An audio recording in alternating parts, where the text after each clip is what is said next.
Philosophy and Opinions of Marcus Garvey, edited by Amy Jacques Garvey. Dedicated to the true and loyal members of the Universal Negro Improvement Association in the cause of African redemption. Preface.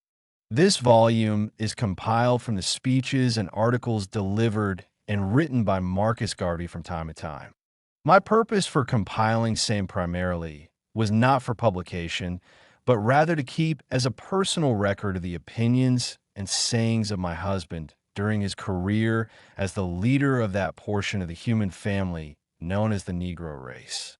However, on second thought, I decided to publish this volume in order to give to the public an opportunity of studying and forming an opinion of him, not from inflated and misleading newspaper and magazine articles, but from expressions of thoughts enunciated by him in defense of his oppressed and struggling race, so that by his own words he may be judged and Negroes the world over may be informed and inspired. For truth, brought to light, forces conviction, and a state of conviction inspires action. The history of contact between the white and black races for the last 300 years or more records only a series of pillages, wholesale murders, atrocious brutalities, industrial exploitation, disfranchisement of the one on the other, the strong against the weak. But the sun of evolution is gradually rising, shedding its light between the clouds of misery and oppression, and quickening and animating to racial consciousness and eventual national independence black men and women the world over. It is human, therefore, that few of us within the Negro race can comprehend this transcendent period. We all suffer in a more or less degree. We all feel this awakened spirit of true manhood and womanhood, but it is given to few the vision of leadership. It is an inspiration. It is a quality born in man. Therefore, in the course of leadership, it is natural that one should meet opposition because of ignorance, lack of knowledge, and sympathy of the opposition in understanding fully the spirit of leadership. With the dawn of this new era, which precedes the day of national independence for Negroes, it is well for all members of the race to understand their leadership, know what its essentials, its principles are, and help it to attain its goal and liberate a race in the truest sense of the word.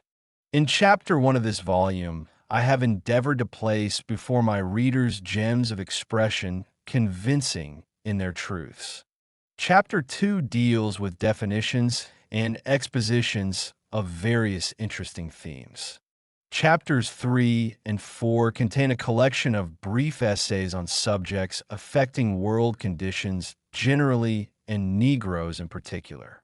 In Chapter 5, I have reproduced what I consider two of the best speeches of my husband. It is my sincere hope and desire that this small volume will help to disseminate among the members of my race everywhere the true knowledge of their past history, the struggles and strivings of the present leadership, and the glorious future of national independence in a free and redeemed Africa, achieved through organized purpose and organized action. Amy Jacques Garvey, New York City, February 23, 1923. Chapter 1. History is the landmark by which we are directed into the true course of life. The history of a movement, the history of a nation, the history of a race is the guidepost of that movement's destiny, that nation's destiny, that race's destiny. What you do today that is worthwhile inspires others to act at some future time. Chance has never yet satisfied the hope of a suffering people. Action, self-reliance, the vision of self, and the future have been the only means by which the oppressed have seen and realized the light of their own freedom.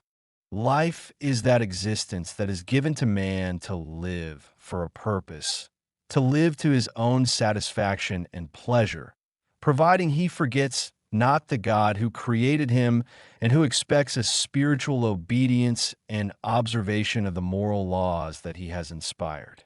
There is nothing in the world common to man that man cannot do. The ends you serve that are selfish will take you no further than yourself, but the ends you serve that are for all, in common, will take you even into eternity. It is only the belief and the confidence we have in a God why man is able to understand his own social institutions and move and live like a rational human being. Take away the highest ideal, faith and confidence in a God, and mankind at large is reduced to savagery and the race destroyed. A race without authority and power is a race without respect. Criticism is an opinion for good or ill, generally indulged in by the fellow who knows more than anyone else, yet the biggest fool. There is no criticism that calls not forth yet another. The last critic is the biggest fool of all, for the world starts and ends with him. He is the source of all knowledge, yet knows nothing, for there is not a word one finds to use that there is not another that hath the same meaning. Then wherefore do we criticize? Fear is a state of nervousness fit for children and not men. When man fears a creature like himself, he offends God, in whose image and likeness he is created. Man being created equal fears not man, but God. To fear is to lose control of one's nerves, one's will to flutter like a dying fowl, losing consciousness, yet alive. Ambition is the desire to go forward and improve one's condition. It is a burning flame that lights up the life of the individual and makes him see himself in another state. To be ambitious is to be great in mind and soul, to want that which is worthwhile and strive for it, and to go on without looking back, reaching to that which gives satisfaction. To be humanly ambitious is to take in the world, which is the province of man. To be divinely ambitious is to offend God by rivaling him in his infinite majesty. Admiration is a form of appreciation that is sometimes mistaken for something else. There may be something about you that suggests good fellowship when kept at a distance, but in closer contact would not be tolerated, otherwise it would be love. Religion is one's opinion and belief in some ethical truth.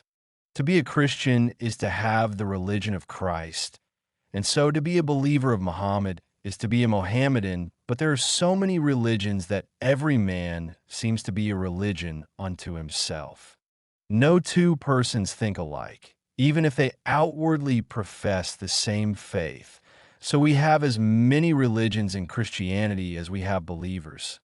Death is the end of all life in the individual or the thing. If physical, the crumbling of the body into dust from whence it came. He who lives not uprightly dies completely in the crumbling of the physical body, but he who lives well transforms himself from that which is mortal to immortal. Faithfulness is actuated by a state of heart and mind in the individual that changes not. No one is wholly faithful to a cause or an object, except his heart and mind remain firm without change or doubt. If one's attitude or conduct changes toward an object, then one has lost in one's faithfulness.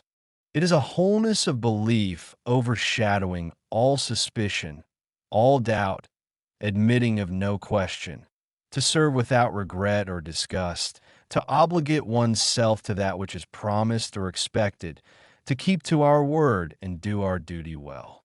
There are but few faithful people nowadays. Prohibition is to abstain from intoxicating liquor, as it makes us morbid and sometimes drunk. But we get drunk every day, nevertheless, not so much by the strength of what we sip from the cup, but that which we eat, the water we drink, and the air we inhale, which of fermentation conspire at eventide to make us so drunk and tired that we lose control of ourselves and fall asleep. Everybody is a drunkard, and if we were to enforce real prohibition, we should all be dead. There is no strength but that which is destructive, because man has lost his virtues and only respects force, which he himself cannot counteract. This is the day of racial activity, when each and every group of this great human family must exercise its own initiative and influence in its own protection. Therefore, Negroes should be more determined today than they have ever been, because the mighty forces of the world are operating against non-organized groups of peoples who are not ambitious enough to protect their own interests. Wake up, Ethiopia. Wake up, Africa. Let us work towards the one glorious end of a free, redeemed, and mighty nation. Let Africa be a bright star among the constellation of nations. A man's bread and butter is only ensured when he works for it. The world has now reached the stage when humanity is really at the parting of the ways. It is a question of man mind thyself. The political readjustment of the world means that those who are not sufficiently able, not sufficiently prepared, will be at the mercy of the organized classes for another 100 or 200 years. The only protection against injustice in man is power, physical, financial, and scientific. The masses make the nation and the race. If the masses are illiterate, that is the judgment passed on a race by those who are critical of its existence. The function of the press is public service without prejudice or partiality, to convey the truth as it is seen and understood without favoritism or bias. Education is the medium by which a people are prepared for the creation of their own particular civilization and the advancement and glory of their own race. Nationhood is the only means by which modern civilization can completely protect itself.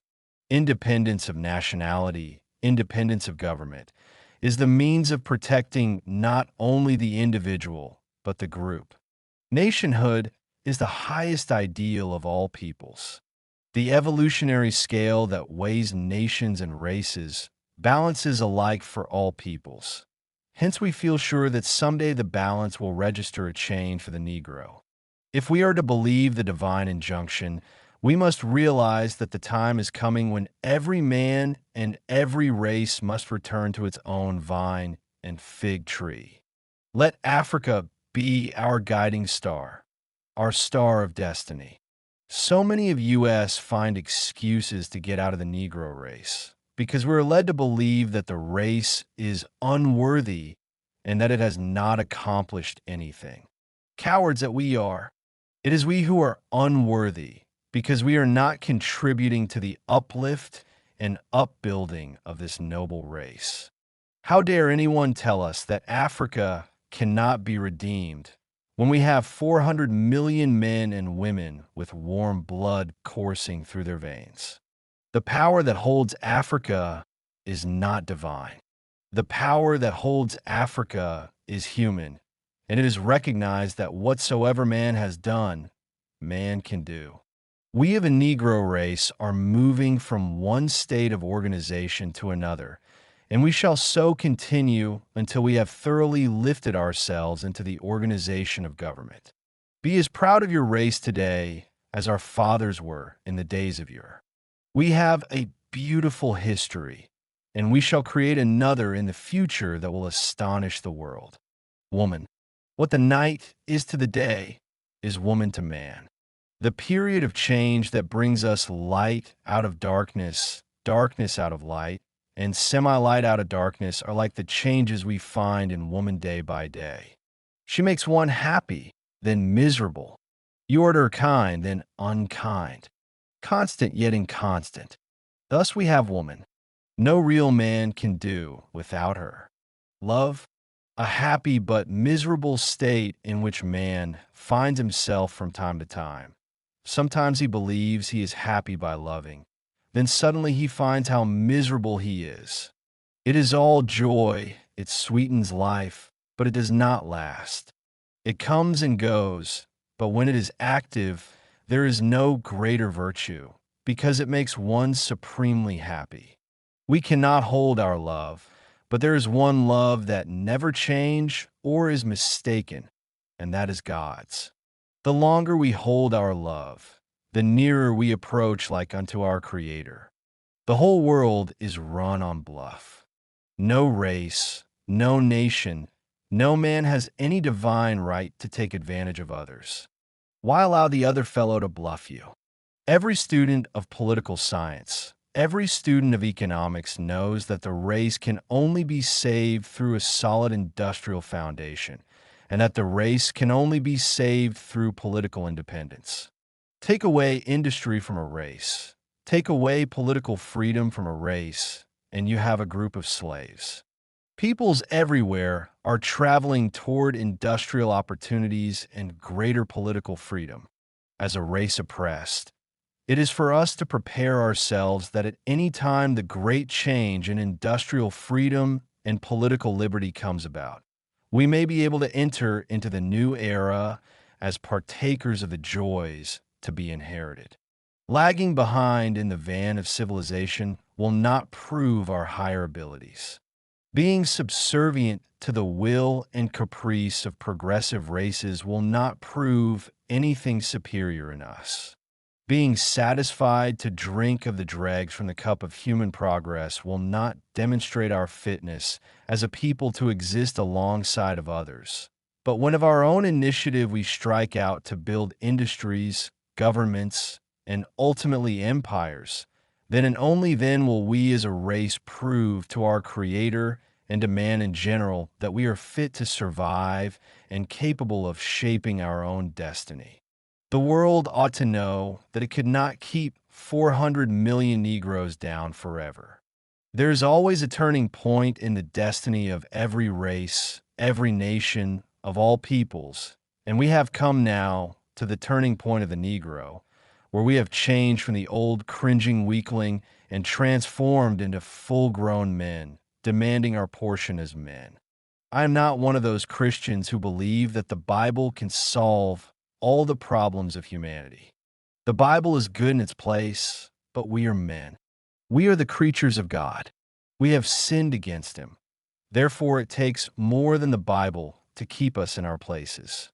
Man is becoming so vile that today we cannot afford to convert him with moral, ethical, physical truths alone, but with that which is more effective, implements of destruction. Leadership means everything: pain, blood, death. To be prosperous in whatever we do is the sign of true wealth. We may be wealthy in not only having money, but in spirit and health. It is the most helpful agency toward a self-satisfying life. One lives, in an age like this, nearer perfection by being wealthy than by being poor. To the contented soul, wealth is the stepping stone to perfection. To the miser, it is the nearest avenue to hell. I would prefer to be honestly wealthy than miserably poor. To be free from temptation of other people's property is to reflect the honesty of our own souls. There are but few really honest people, in that between the thought and the deed we make ourselves dishonest. The fellow who steals acts dishonestly. We can steal in thought as well as in deed. Therefore, to be honest is a virtue that but few indulge. To be honest is to be satisfied, having all, wanting nothing. If you find yourself in such a state, then you are honest. If not, the temptation of your soul is bound to make you dishonest. This applies to the king and the peasant alike. All peoples are struggling to blast away through the industrial monopoly of races and nations. But the Negro as a whole has failed to grasp its true significance and seems to delight in filling only that place created for him by the white man. The Negro who lives on the patronage of philanthropists is the most dangerous member of our society, because he is willing to turn back the clock of progress when his benefactors ask him so to do. No race in the world is so just as to give others, for the asking, a square deal in things economic, political, and social. Men who are in earnest are not afraid of consequences. No one knows when the hour of Africa's redemption cometh. It is in the wind. It is coming. One day, like a storm, will be here.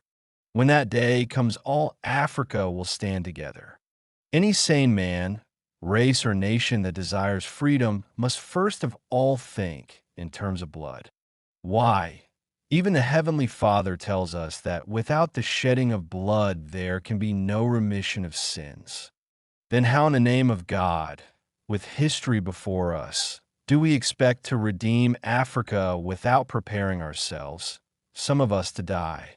I pray, God, that we shall never use our physical prowess to oppress the human race, but we will use our strength, physically, morally, and otherwise, to preserve humanity and civilization. For over 300 years, the white man has been our oppressor, and he naturally is not going to liberate us to the higher freedom, the truer liberty, and the truer democracy. We have to liberate ourselves. Every man has a right to his own opinion. Every race has a right to its own action. Therefore, let no man persuade you against your will. Let no other race influence you against your own. The greatest weapon used against the Negro is disorganization. If you have no confidence in self, you are twice defeated in the race of life. With confidence, you have won even before you have started. At no time within the last 500 years can one point to a single instance of the Negro as a race of haters. The Negro has loved even under severest punishment.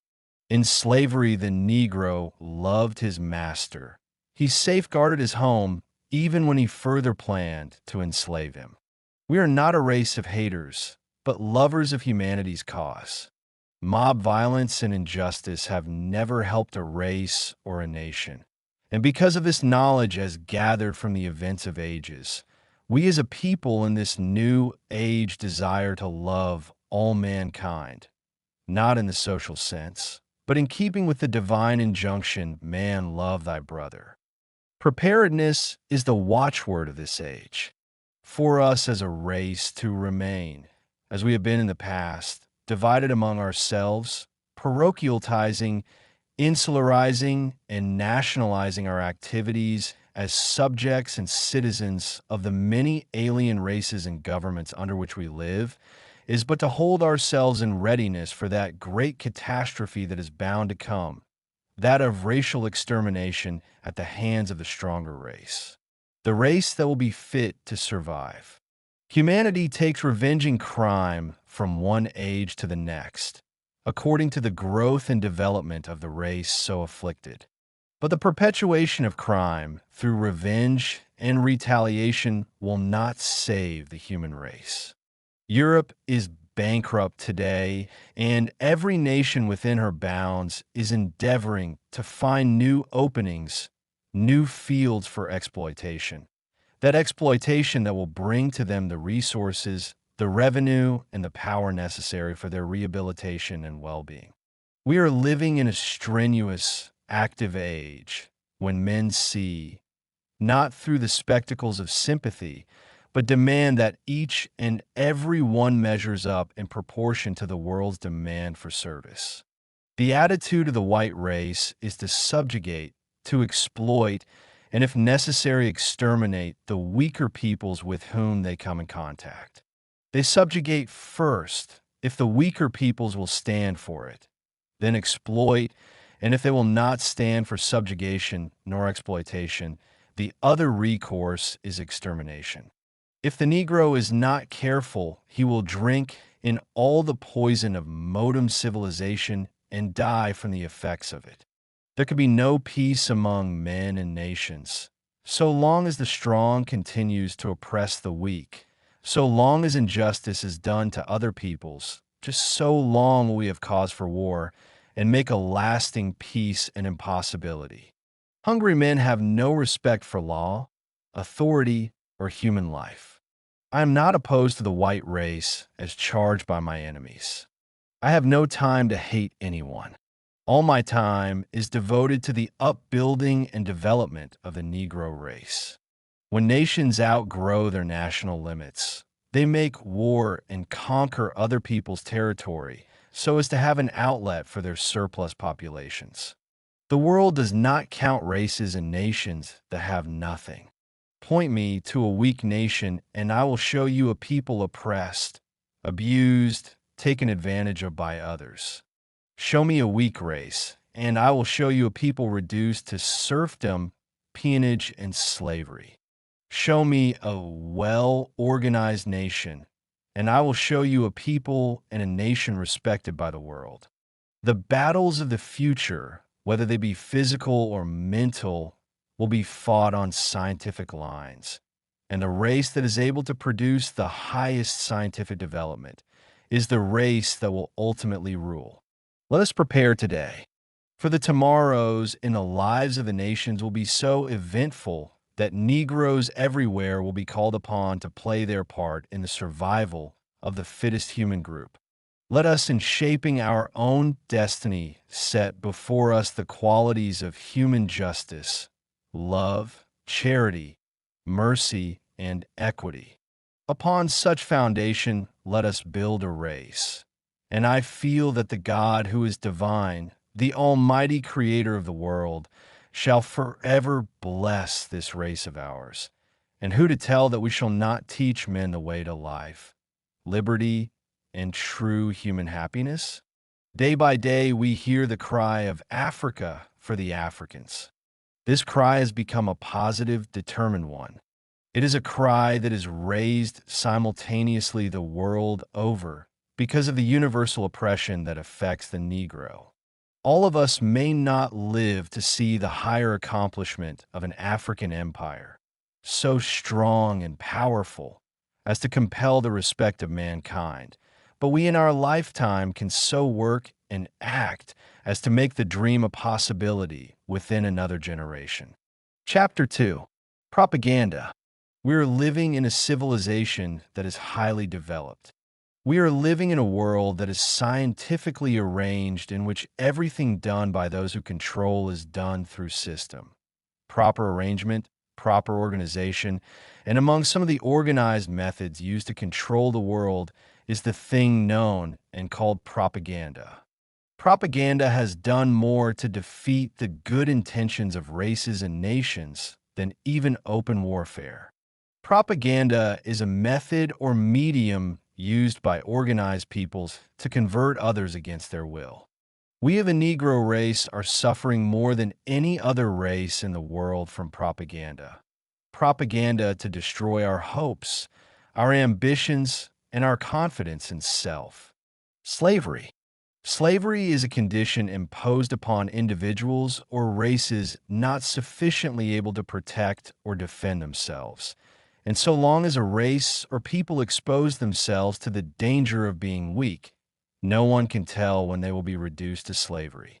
When a man is a slave, he has no liberty of action, no freedom of will.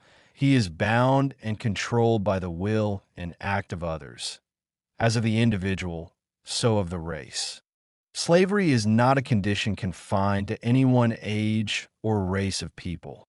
Slavery has been since man in the different distribution of himself, scattered here, there, and everywhere, has grown and developed, wherein one race will become strong and the other race remains weak. The strong race has always reduced the weak to slavery. It has been so in ages past. It is so now in certain parts of the world, and will be so until the end of time. The great British nation was once a race of slaves. In their own country, they were not respected because the Romans went there, brutalized and captured them, took them over to Rome, and kept them in slavery. They were not respected in Rome because they were regarded as a slave race. But the Briton did not always remain a slave. As a freedman, he went back to his country, Britain, and built up a civilization of his own. And by his self-reliance and initiative, he forced the respect of mankind and maintains it until today. Force. The powers opposed to Negro progress will not be influenced in the slightest by mere verbal protests on our part. They realize only too well that protests of this kind contain nothing but the breath expended in making them. They also realize that their success in enslaving and dominating the darker portion of humanity was due solely to the element of force employed. In the majority of cases, this was accomplished by force of arms. Pressure, of course, may assert itself in other forms. But in the last analysis, whatever influence is brought to bear against the powers opposed to Negro progress must contain the element of force in order to accomplish its purpose, since it is apparent that this is the only element they recognize. Education, to be learned in all that is worthwhile knowing, not to be crammed with the subject matter of the book or the philosophy of the classroom, but to store away in your head such facts as you need for the daily application of life, so that you may the better in all things understand your fellow men and interpret your relationship to your Creator. You can be educated in soul, vision, and feeling, as well as in mind. To see your enemy and know him is a part of the complete education of man. To spiritually regulate oneself is another form of the higher education that fits man for a nobler place in life. And still, to approach your brother by the feeling of your own humanity is an education that softens the ills of the world and makes us kind indeed. Many a man was educated outside the schoolroom. It is something you let out, not completely take in. You are part of it, for it is natural. It is dormant simply because you will not develop it, but God creates every man with it knowingly or unknowingly to him who possesses it. That's the difference. Develop yours, and you become as great and full of knowledge as the other fellow without even entering the classroom. Miscegenation. Some of the men of the Negro race aggravate the race question because they force the white man to conclude that to educate a black man, to give him opportunities, is but to fit him to be a competitor for the hand of his woman. Hence the eternal race question. But not all black men are willing to commit race suicide and to abhor their race for the companionship of another. There are hundreds of millions of us black men who are proud of our skins, and to us the African empire will not be utopia. Neither will it be dangerous nor fail to serve our best interests, because we realize that like the leopard, we cannot change our skins. The men of the highest morals, highest character, and noblest pride are to be found among the masses of the Negro race who love their women with as much devotion as white men love theirs. Prejudice. Prejudice of the white race against the black race is not so much because of color as of condition, because as a race, to them, we have accomplished nothing. We have built no nation, no government, because we're dependent for our economic and political existence. You can never curb the prejudice of the one race or nation against the other by law. It must be regulated by one's own feeling, one's own will, and if one's feeling and will rebel against you, no law in the world can curb it. Prejudice can be actuated by different reasons. Sometimes the reason is economic and sometimes political. You can only obstruct it by progress and force. Radicalism. Radical is a label that is always applied to people who are endeavoring to get freedom. Jesus Christ was the greatest radical the world ever saw. He came and saw a world of sin, and his program was to inspire it with spiritual feeling. He was therefore a radical. George Washington was dubbed a radical when he took up his sword to fight his way to liberty in America 140 years ago. All men who call themselves reformers are perforce radicals. They cannot be anything else because they're revolting against the conditions that exist. Conditions as they exist reveal a conservative state, and if you desire to change these conditions, you must be a radical. I am, therefore, satisfied to be the same kind of radical, if through radicalism I can free Africa. Government. Government is not infallible. Government is only an executive control, a centralized authority for the purpose of expressing the will of the people. Before you have a government, you must have the people. Without the people, there can be no government. The government must be, therefore, an expression of the will of the people. Evolution and the result. Evolution brings us changes that sometimes make us fail to recognize ourselves, even after a lapse of centuries. When the great white race of today had no civilization of its own, when white men lived in caves and were counted as savages, this race of ours boasted of a wonderful civilization on the banks of the Nile. It may sound good for some Negroes to say that they were born here or there, and they do not intend to go anywhere else but where they saw the light of day. But let me say to you men, the world is small and humanity in the many and various race groups is growing larger every day. A race that was 10 millions 50 years ago is today 60 millions. A race that was 30 millions 50 years ago is today 90 millions. How many will they be tomorrow? And the world is not growing larger. What will happen through the multiplication of all these various race groups, of those who are in power, of those who are strong, those who have at their command the forces of nature, through which they can exploit the weak and ultimately exterminate them? What will happen to you, the weak and unprepared, when the strong becomes more numerous, even though the world remains at its present size? Ah, if you will but think down the future and compare the possibilities of that future with the happenings of the past, you will come to the conclusion that there is no other salvation for the Negro but through a free and independent Africa. Whilst geographically speaking, the world has ever been in its natural divisions as we know it and see it, yet politically speaking, the world has changed and is still changing. Yesterday, we had the Roman Empire, we had the Grecian Empire, we had even before the Carthaginian, the Assyrian, and the Babylonian empires. What has become of them? They have gone into the oblivion of the past because of human progress, because of the development of certain races as against the stagnation of others. But even yesterday, we also had the great German Empire. We had the Russian Empire. We had the Empire of Austria and Hungary. Where are they now? They, too, are traveling toward the oblivion of the past.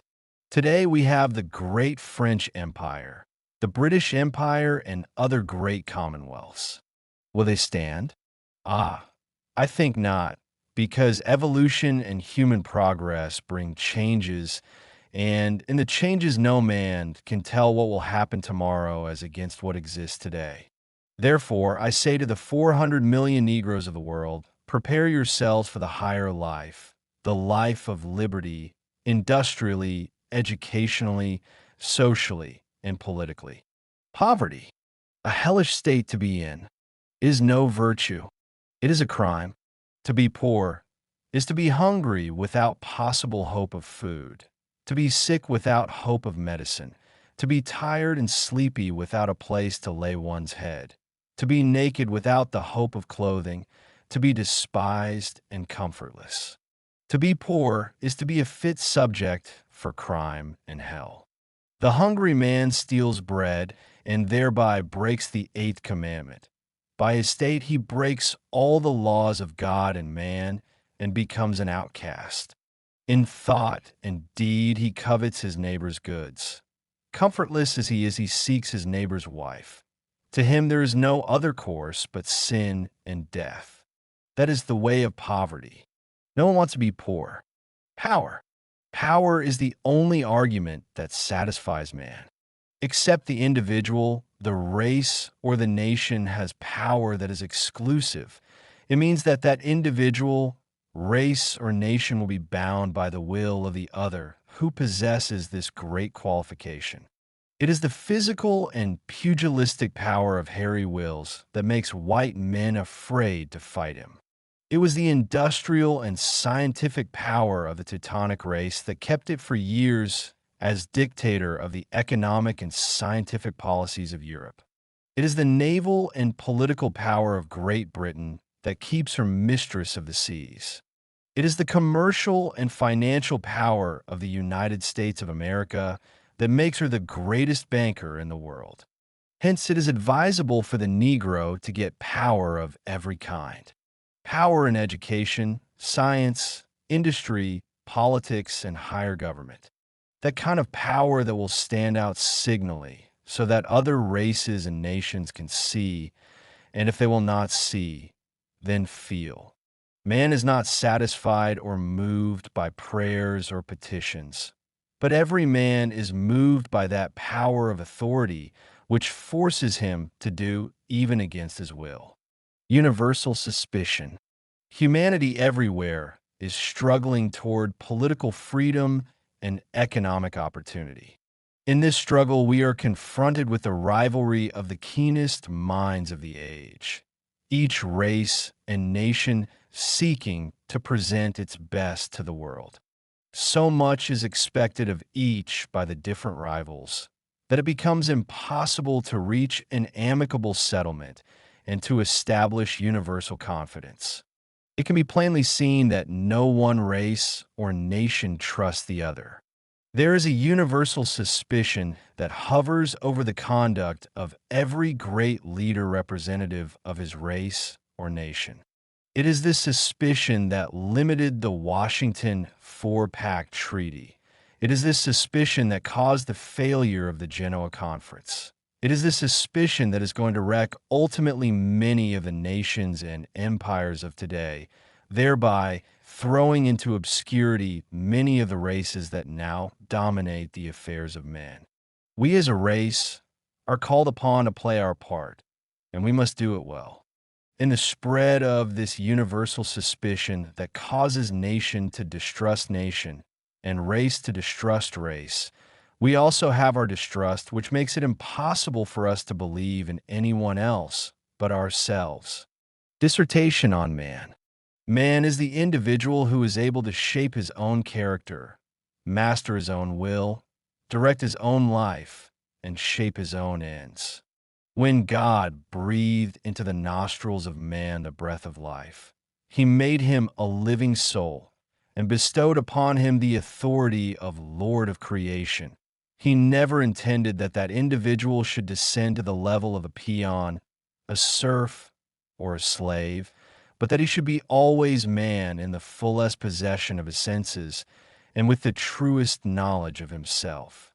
But how changed has man become since creation? We find him today divided into different classes: the helpless imbecile, the dependent slave, the servant, and a master. These different classes God never created. He created man. But this individual has so retrograde as to make it impossible to find him a real man. As far as the Negro race is concerned, we can find but few real men to measure up to the higher purpose of the creation, and because of this lack of manhood in the race, we have stagnated for centuries and now find ourselves at the foot of the great human ladder.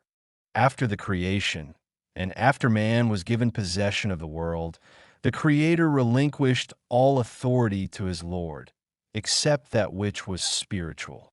All that authority, which meant the regulation of human affairs, human society, and human happiness, was given to man by the Creator, and man, therefore, became master of his own destiny and architect of his own fate. In process of time, we find that only a certain type of man has been able to make good in God's creation. We find them building nations, governments, and empires, as also great monuments of commerce, industry, and education. These men, realizing the power given them, exerted every bit of it to their own good and to their posterities, while on the other hand, 400 million Negroes who claim the common fatherhood of God and the brotherhood of man have fallen back so completely as to make us today the serfs and slaves of those who fully know themselves and have taken control of the world, which was given to all in common by the Creator. I desire to impress upon the 400 million members of my race that our failings in the past, present, and of the future will be through our failures to know ourselves and to realize the true functions of man on this mundane sphere. Race assimilation. Some Negro leaders have advanced the belief that in another few years the white people will make up their minds to assimilate their black populations, thereby sinking all racial prejudice in the welcoming of the black race into the social companionship of the white. Such leaders further believe that by the amalgamation of black and white, a new type will spring up, and that type will become the American and West Indian of the future. This belief is preposterous. I believe that white men should be white, yellow men should be yellow, and black men should be black in the great panorama of races, until each and every race by its own initiative lifts itself up to the common standard of humanity, as to compel the respect and appreciation of all, and so make it possible for each one to stretch out the hand of welcome without being able to be prejudiced against the other because of any inferior and unfortunate condition. The white man of America will not, to any organized extent, assimilate the Negro, because in so doing, he feels that he will be committing racial suicide. This he is not prepared to do. It is true he illegitimately carries on a system of assimilation, but such assimilation, as practiced, is one that he is not prepared to support because he becomes prejudiced against his own offspring, if that offspring is the product of black and white. Hence, to the white man, the question of racial differences is eternal. So long as Negroes occupy an inferior position among the races and nations of the world, just so long will others be prejudiced against them, because it will be profitable for them to keep up their system of superiority. But when the Negro, by his own initiative, lifts himself from his low state to the highest human standard, he will be in a position to stop begging and praying and demand a place that no individual, race, or nation will be able to deny him. Christianity, a form of religion practiced by the millions, but as misunderstood and unreal to the majority as gravitation is to the untutored savage. We profess to live in the atmosphere of Christianity, yet our acts are as barbarous as if we never knew Christ. He taught us to love, yet we hate, to forgive, yet we revenge, to be merciful, yet we condemn and punish, and still we are Christians. If hell is what we are taught it is, then there will be more Christians there than days in all creation. To be a true Christian, one must be like Christ and practice Christianity, not as the bishop does, but as he says, for if our lives were to be patterned after the other fellows, all of us, bishop, priest, and layman would ultimately meet around the furnace of hell, and none of us, because of our sins, would see salvation. The function of man. God placed man on earth as the Lord of creation. The elements, all nature are at his command. It is for him to harness them, subdue them, and use them. Edison harnessed electricity. Today, the world reflects the brilliancy of his grand illumination. Stephenson, through experiments, has given us the use of the steam engine, and today the railroad train flies across the country at a speed of 60 miles an hour. Marconi conquered the currents of the air, and today we have wireless telegraphy that flashes news across the continents with a rapidity never yet known to man. All this reveals to us that man is the supreme Lord of creation, that in man lies the power of mastery, a mastery of self, a mastery of all things created, bowing only to the Almighty Architect in those things that are spiritual, in those things that are divine. Traitors, in the fight to reach the top, the oppressed have always been encumbered by the traitors of their own race, made up of those of little faith and those who are generally susceptible to bribery for the selling out of the rights of their own people. As Negroes, we are not entirely free of such an encumbrance. To be outspoken, I believe we are more encumbered in this way than any other race in the world because of the lack of training and preparation for fitting us for our place in the world among nations and races. The traitor of other races is generally confined to the mediocre or irresponsible individual. But unfortunately, the traitors among the Negro race are generally to be found among the men highest placed in education and society, the fellows who call themselves leaders.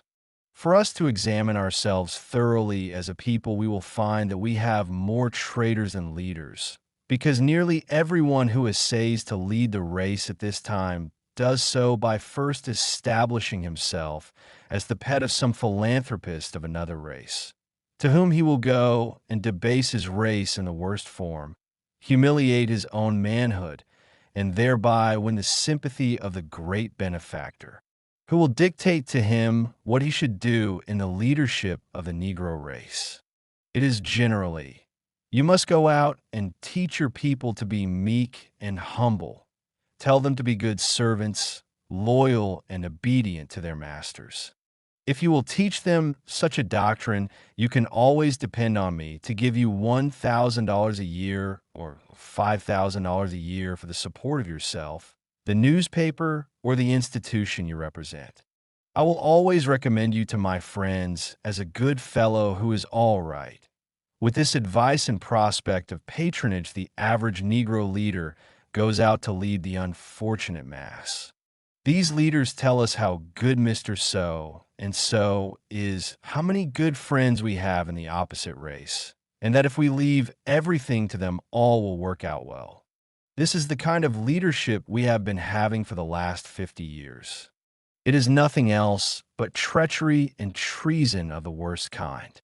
The man who will compromise the attitude of his country is a traitor, and even so the man who will compromise the rights of his race can be classified in no other way than that of a traitor also.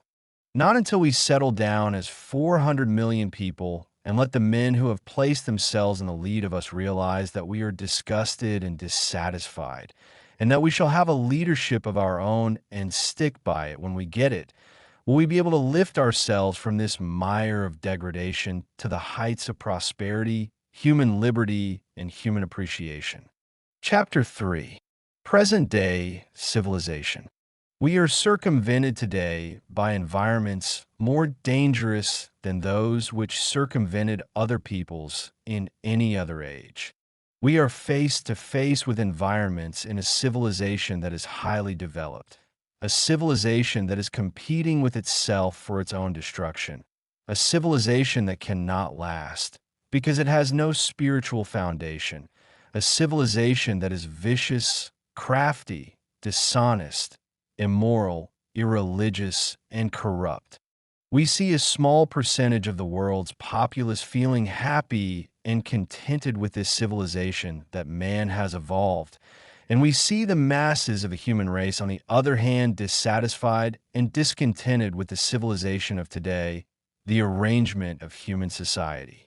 Those masses are determined to destroy the systems that hold up such a society and prop such a civilization. As by indication, the fall will come. A fall that will cause the universal wreck of the civilization that we now see. And in this civilization, the Negro is called upon to play his part. He is called upon to evolve a national ideal based upon freedom, human liberty, and true democracy. Divine apportionment of earth.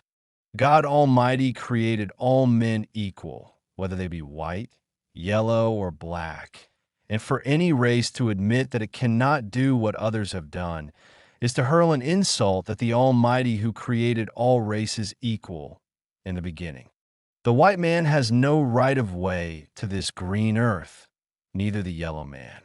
All of us were created lords of the creation, and whether we be white, yellow, brown, or black, nature intended a place for each and everyone. If Europe is for the white man, if Asia is for brown and yellow men, then surely Africa is for the black man. The great white man has fought for the preservation of Europe. The great yellow and brown races are fighting for the preservation of Asia. And 400 million Negroes shall shed, if needs be, the last drop of their blood for the redemption of Africa and the emancipation of the race everywhere. Universal unrest in 1922. The human race is universally disturbed because of the many injustices inflicted upon the masses by the dominant powers. The privileged classes have for centuries dominated the will of the masses, and as it would appear, have ground out of the toiling millions the last drop of sweat. These millions are now in rebellion. They are striking everywhere, in England, France, Germany, America, and other parts of the world. Those who are not on strike are shaking their fists in bloody revolution as a protest against the industrial and political systems of the day. In this big noise for world readjustment in the affairs of the human race, 400 million Negroes cry out for better consideration and for justice. World disarmament. Present-day statesmen are making the biggest blunder of the age if they believe that there can be any peace without equity and justice to all mankind. Any attempt at disarmament when half the world oppresses the other half is but a farce, because the oppressed will make their oppressors get armed sooner or later. Cause of wars. The world is not yet perfect. It is in chaos. Yes, in confusion, and out of this confusion will come many more upheavals that will shake its very foundation. Fool not yourselves that the conferences that have been held, and will be held in the future, are sufficient to settle the disgruntled state of the world and the dissatisfied condition of humanity. They have not gone down to the root of all evils that give cause to the great discontent. They will never be able to establish a permanent peace and present to us a settled world. The history of the past teaches us that we have had many wars, each more deadly, each more catastrophic, and even as the War of 1914 to 18 was the most deadly we have experienced for ages, so in the very near future we shall see the most bloody conflict ever waged by man. Whether it is to be a war of the races or of the nations, no one can tell. But so long as this injustice continues, so long as the strong continues to oppress the weak, so long as the powerful nations arrange among themselves to oppress the weaker ones, and to keep the more unfortunate of humanity in serfdom, and to rob and exploit them, so long will the cause of war be fed with the fuel of revenge, of hatred, and of discontent. World readjustment. The political readjustment of the world means this, that every race must find a home, hence the great cry of Palestine for the Jews, Ireland for the Irish, India for the Indians, and simultaneously Negroes are raising the cry of Africa for the Africans, those at home and those abroad. It is a cry for political readjustment along natural lines. And this readjustment has come out of the war of 1914 to 18 because we as Negroes realize that if, with our knowledge and experience of Western civilization, we allow the world to adjust itself politically without taking thought for ourselves, we will be lost to the world in another few decades. The fall of governments. The fall of nations and empires has always come about first by the disorganized spirit, the disorganized sentiment of those who make up the nation or the empire. The one class opposing, fighting against the other class seeking to deprive them of the essentials of life which are necessary for the good and well-being of all. The class that ruled in the past and the class that rules now in government are the people who have always provoked the spirit of those who are ruled. Hence you have social revolutions, civil strife, which ultimately result in the downfall of the empire or the nation. What has happened in the past will happen again. I am not attempting to prophesy the destruction of any of the now exiting empires or nations, but the empires and nations themselves are going to their own ruin. In Europe, we hear of great industrial unrests, laborers uniting themselves and marching to the representatives of governments, asking for better conditions to alleviate their suffering. Instead of the representatives seeking to pacify and satisfy those who are in need, the representatives of such governments adopt a strong-arm policy to prosecute and persecute those who suffer and appeal for aid from the nation or the empire. What happens? The dissatisfied who are driven away by the majesty of the law go back to those who suffer with them and scatter throughout the nation or the empire the spirit of dissatisfaction that ultimately breaks out in civil strife, social disorder, which in turn brings the downfall of the nation or the empire. People who rule, being selected by the masses of their own, forget when they come into power that they have an obligation to those who place them in authority, and through selfishness arrogate to themselves all that is good within the nation to the exclusion of those who suffer and to the exclusion of those who place them in their positions of trust. Hence monopoly, industrial, commercial, and economic, which places power in the hands of the select few. And through the selfishness of administration by the few, they cause the majority of the masses to exist always in want. Through this want, a spirit of dissatisfaction springs up among the people, and they, in their passion, seeking to correct the evil, tear down governments. Great ideals know no nationality. My enemies in America have done much to hold me up to public contempt and ridicule, but have failed. They believe that the only resort is to stir up national prejudice against me, and that I was not born within the borders of the United States of America. I am not in the least concerned about such propaganda, because I have traveled the length and breadth of America, and I have discovered that among the 15 million of my race, only those who have exploited and lived off the ignorance of the masses are concerned with where I was born. The masses of the people are looking for leadership. They desire sincere, honest guidance in racial affairs. As proof of this, I may mention that the largest number of members in the Universal Negro Improvement Association, of which I am President General, are to be found in America and are native-born Americans. I know these people so well, and I love them so well, that I would not for 1 minute think that they would fall for such an insidious propaganda. All intelligent people know that one's nationality has nothing to do with great ideals and great principles. If because I am a Jamaican, the Negro should not accept the principle of race rights and liberty, or the ideal of a free and independent race, then you may well say that because Jesus was a Nazarene, the outside world should not accept his doctrine of Christianity, because he was an alien. Because Martin Luther was born in Germany, the world should not accept the doctrine of Protestantism. Because Alexander Hamilton and Lafayette were not born in America, Americans should not accept and appreciate the benefits they bestowed upon the nation. Because Marconi was an Italian, we of the New World should not make use of wireless telegraphy. Again, I say, great principles, great ideals know no nationality. I know no national boundary where the Negro is concerned. The whole world is my province until Africa is free. Purpose of creation.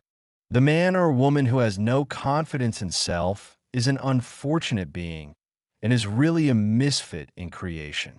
God Almighty created each and every one of us for a place in the world, and for the least of us to think that we were created only to be what we are and not what we can make ourselves is to impute an improper motive to the Creator for creating us.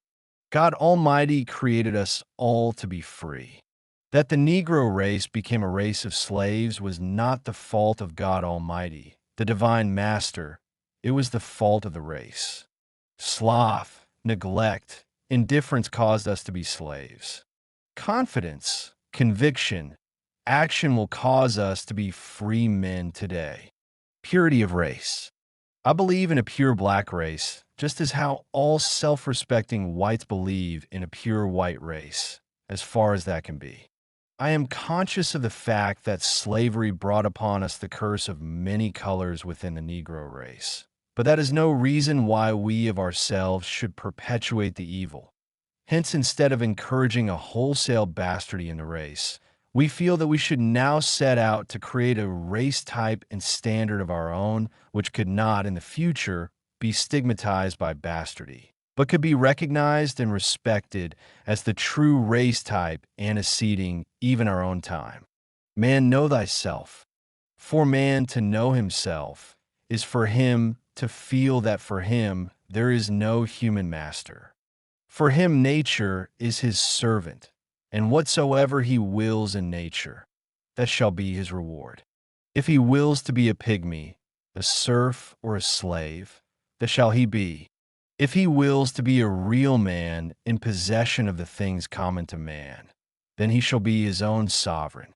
When man fails to grasp his authority, he sinks to the level of the lower animals, and whatsoever the real man bids him do, even as if it were of the lower animals, that much shall he do. If he says go, he goes. If he says come, he comes. By this command, he performs the functions of life, even as by a similar command the mule, the horse, the cow performs the will of their masters. For the last 400 years, the Negro has been in the position of being commanded, even as the lower animals are controlled. Our race has been without a will, without a purpose of its own, for all this length of time. Because of that, we have developed few men who are able to understand the strenuousness of the age in which we live. Where can we find in this race of ours real men? Men of character, men of purpose, men of confidence, men of faith, men who really know themselves? I have come across so many weaklings who profess to be leaders, and in the test I have found them but the slaves of a nobler class. They perform the will of their masters without question. To me, a man has no master but God. Man in his authority is a sovereign lord. As for the individual man, so of the individual race. This feeling makes man so courageous, so bold, as to make it impossible for his brother to intrude upon his rights. So few of us can understand what it takes to make a man, the man who will never say die, the man who will never give up, the man who will never depend upon others to do for him what he ought to do for himself, the man who will not blame God, who will not blame nature, who will not blame fate for his condition, but the man who will go out and make conditions to suit himself. Oh, how disgusting life becomes when on every hand you hear people who bear your image, who bear your resemblance, telling you that they cannot make it, that fate is against them, that they cannot get a chance. If 400 million Negroes can only get to know themselves, to know that in them is a sovereign power, is an authority that is absolute, then in the next 24 hours we would have a new race, we would have a nation, an empire resurrected, not from the will of others to see us rise, but from our own determination to rise, irrespective of what the world thinks. A solution for world peace, 1922. We hear a great deal of talk about world peace today. Wilson of America, Lloyd George of England, Clemenceau of France a few years ago prophesied at Versailles a reign of peace. Up to the present, many of the leading statesmen of the world have pledged themselves to a program of world peace. Many conferences have been held, political as well as industrial, for the purpose of settling the question of peace, but up to now none of them has laid the foundation for a real peace, for a lasting peace. The peace of the world cannot be settled by political conferences or by industrial conferences only. If we are to have a world peace, it will only come when a great interracial conference is called. When Jew will meet Gentile, when Anglo-Saxon will meet Teuton, when the great Caucasian family will meet the Mongolian, and when all will meet the Negro, and then in there straighten out the differences that have kept us apart for hundreds of years, and will continue to keep us apart until doomsday, if something is not done to create better racial understanding. If white men continue to exploit yellow men, if white men continue to exploit black and brown men, if yellow men continue to exploit brown and black men, then all we can look forward to is a reign of wars and rumors of wars. So long as Anglo-Saxons oppress Indians, so long as the French exploit the black race, so long as the Russian murders the Jew, so long will the cause for war be found, and so long will man continue to fight and kill his brother. If England wants peace, if France wants peace, suggest to them to pack up their bag and baggage and clear out of Africa, because Africa in the future will be to them what Europe has been for the last 300 years, a hotbed of wars, political intrigues, and upheavals. And Europe has changed many a time politically. Once the great Napoleon ruled, the czars ruled, and but recently the German eagle was the symbol of fear. Today, England stands out as the most brilliant star in the European political constellation. But what of tomorrow? Africa, with her threatened upheaval, will produce the same conditions in another century as Europe has done in the past. Can we not see that we are marching headlong into the abyss of eternal destruction? Can we not realize that we are not laying the foundation of peace? Can we not realize that we are but provoking the sleeping passions of the races? How long do you believe that 400 million Negroes will allow themselves to be exploited by alien races, robbed and murdered? Just so long until the truth is brought home to them. And then, when the sleeping giant awakens, even like Samson, he may bring down the pillars of the temple. The war of 1914 to 18 has created a new sentiment throughout the world. Once upon a time, weaker peoples were afraid of expressing themselves, of giving vent to their feelings. But today, no oppressed race or nation is afraid of speaking out in the cause of liberty. Egypt has spoken, Ireland has spoken, Poland has spoken, and Poland is free. Egypt is free, Ireland is also free. Africa is now speaking. And if for 750 years Irishmen found perseverance enough to have carried the cause of freedom on and on until they won, then 400 million Negroes are prepared to carry on the fight for African liberty, even if it takes us to the seat of the Most High. Yes, if it takes us until Judgment Day, we shall fight the cause on and on without relenting. The world may scoff at us, the world may deride us, but there have been many surprises for the world before, and there will be many more. Englishmen scoffed at the colonists when they agitated for independence in America, but their scoffs and derisions did not prevent George Washington from giving us the glorious stars and stripes. Men laughed at the propaganda of Tolstoy. The Tsar himself impugned the idea of a more liberal Russia, but today Lenin and Trotsky rule.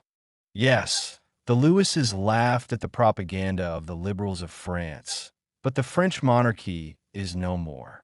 Today, Frenchmen take pride in the new democracy of France, so that others may laugh at us today, because we are agitating the question of a free and independent Africa.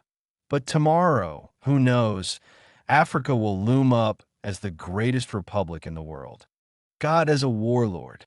God is a bold sovereign, a warrior lord. The God we worship and adore is a God of war as well as a God of peace. He does not allow anything to interfere with his power and authority. The greatest battle ever fought was not between the Kaiser of Germany on the one hand and the Allied powers on the other. It was between Almighty God on the one hand and Lucifer the Archangel on the other. When Lucifer challenged God's power in heaven and marshaled his forces on the plains of paradise, the God we worship and adore also marshaled his forces, his archangels, his cherubims, and his seraphims, and in battle array he placed himself before them with the royal standard of heaven. He faced the opposing general Lucifer with his hordes on the battle plains of heaven, and there the great war began. The whole universe shook as the battle raged between the two opposing forces, and as God the Creator gained the upper hand of Lucifer, what did he do? Did he hoist the white flag of peace? No, God Almighty, God the Omnipotent, took hold of Lucifer and flung him from the heights of heaven to the depths of hell, thereby proving that he is a God of war as well as a God of peace. And when anyone transgresses his power, he goes to war in defense of his rights. Man is only a little lower than the angels. The angels are only a little lower than the Creator, but the Creator has bequeathed to angels and to men the same principles, the same policies that govern him as God. And even as he goes to war in defense of his rights, so man goes to war in defense of his rights. I believe with Napoleon. When someone asked him, "On what side is God?" he replied, "God is on the side of the strongest battalion." Napoleon was right. He had a true concept of God. God is really on the side of the strongest peoples because God made all men equal, and he never gave superior power to any one class or group of people over another. And anyone who can get the advantage over another is pleasing God, because that is the servant who is taking care of God's command and exercising authority over the world. The image of God. If the white man has the idea of a white God, let him worship his God as he desires. If the yellow man's God is of his race, let him worship his God as he sees fit. We as Negroes have found a new ideal. Whilst our God has no color, yet it is human to see everything through one's own spectacles. And since the white people have seen their God through white spectacles, we have only now started out, late though it be, to see our God through our own spectacles. The God of Isaac and the God of Jacob, let him exist for the race that believes in the God of Isaac and the God of Jacob. We Negroes believe in the God of Ethiopia, the everlasting God, God the Father, God the Son, and God the Holy Ghost, the one God of all ages. That is the God in whom we believe, but we shall worship him through the spectacles of Ethiopia. Chapter 4. The Slave Trade. 300 years ago, no Negroes were to be found in this Western Hemisphere. We were to be found exclusively in Africa. Just about that time, a large number of white people called colonists settled in America. They desired laborers to help them in the country's development. They turned to Asia and were unable to use the yellow man. At that time, a man named John Hawkins, afterwards knighted, asked permission of Queen Elizabeth of England to take the blacks from Africa into her colonies of America and the West Indies and use them in their development. The Queen asked, "What consideration will you give them?" Hawkins said, "They will be civilized and Christianized in the colonies, for in their own country they are savages and barbarians." Under these pretenses, the British Queen signed a charter empowering John Hawkins and others to remove from Africa millions of our foreparents, men, women, and children, who were sold in the slave markets of the southern states of America and the West Indies. Parents were separated from children, husbands from wives, all scattered in this Western Hemisphere to work in the cotton fields of the southern states of America and the sugar plantations of the West Indies.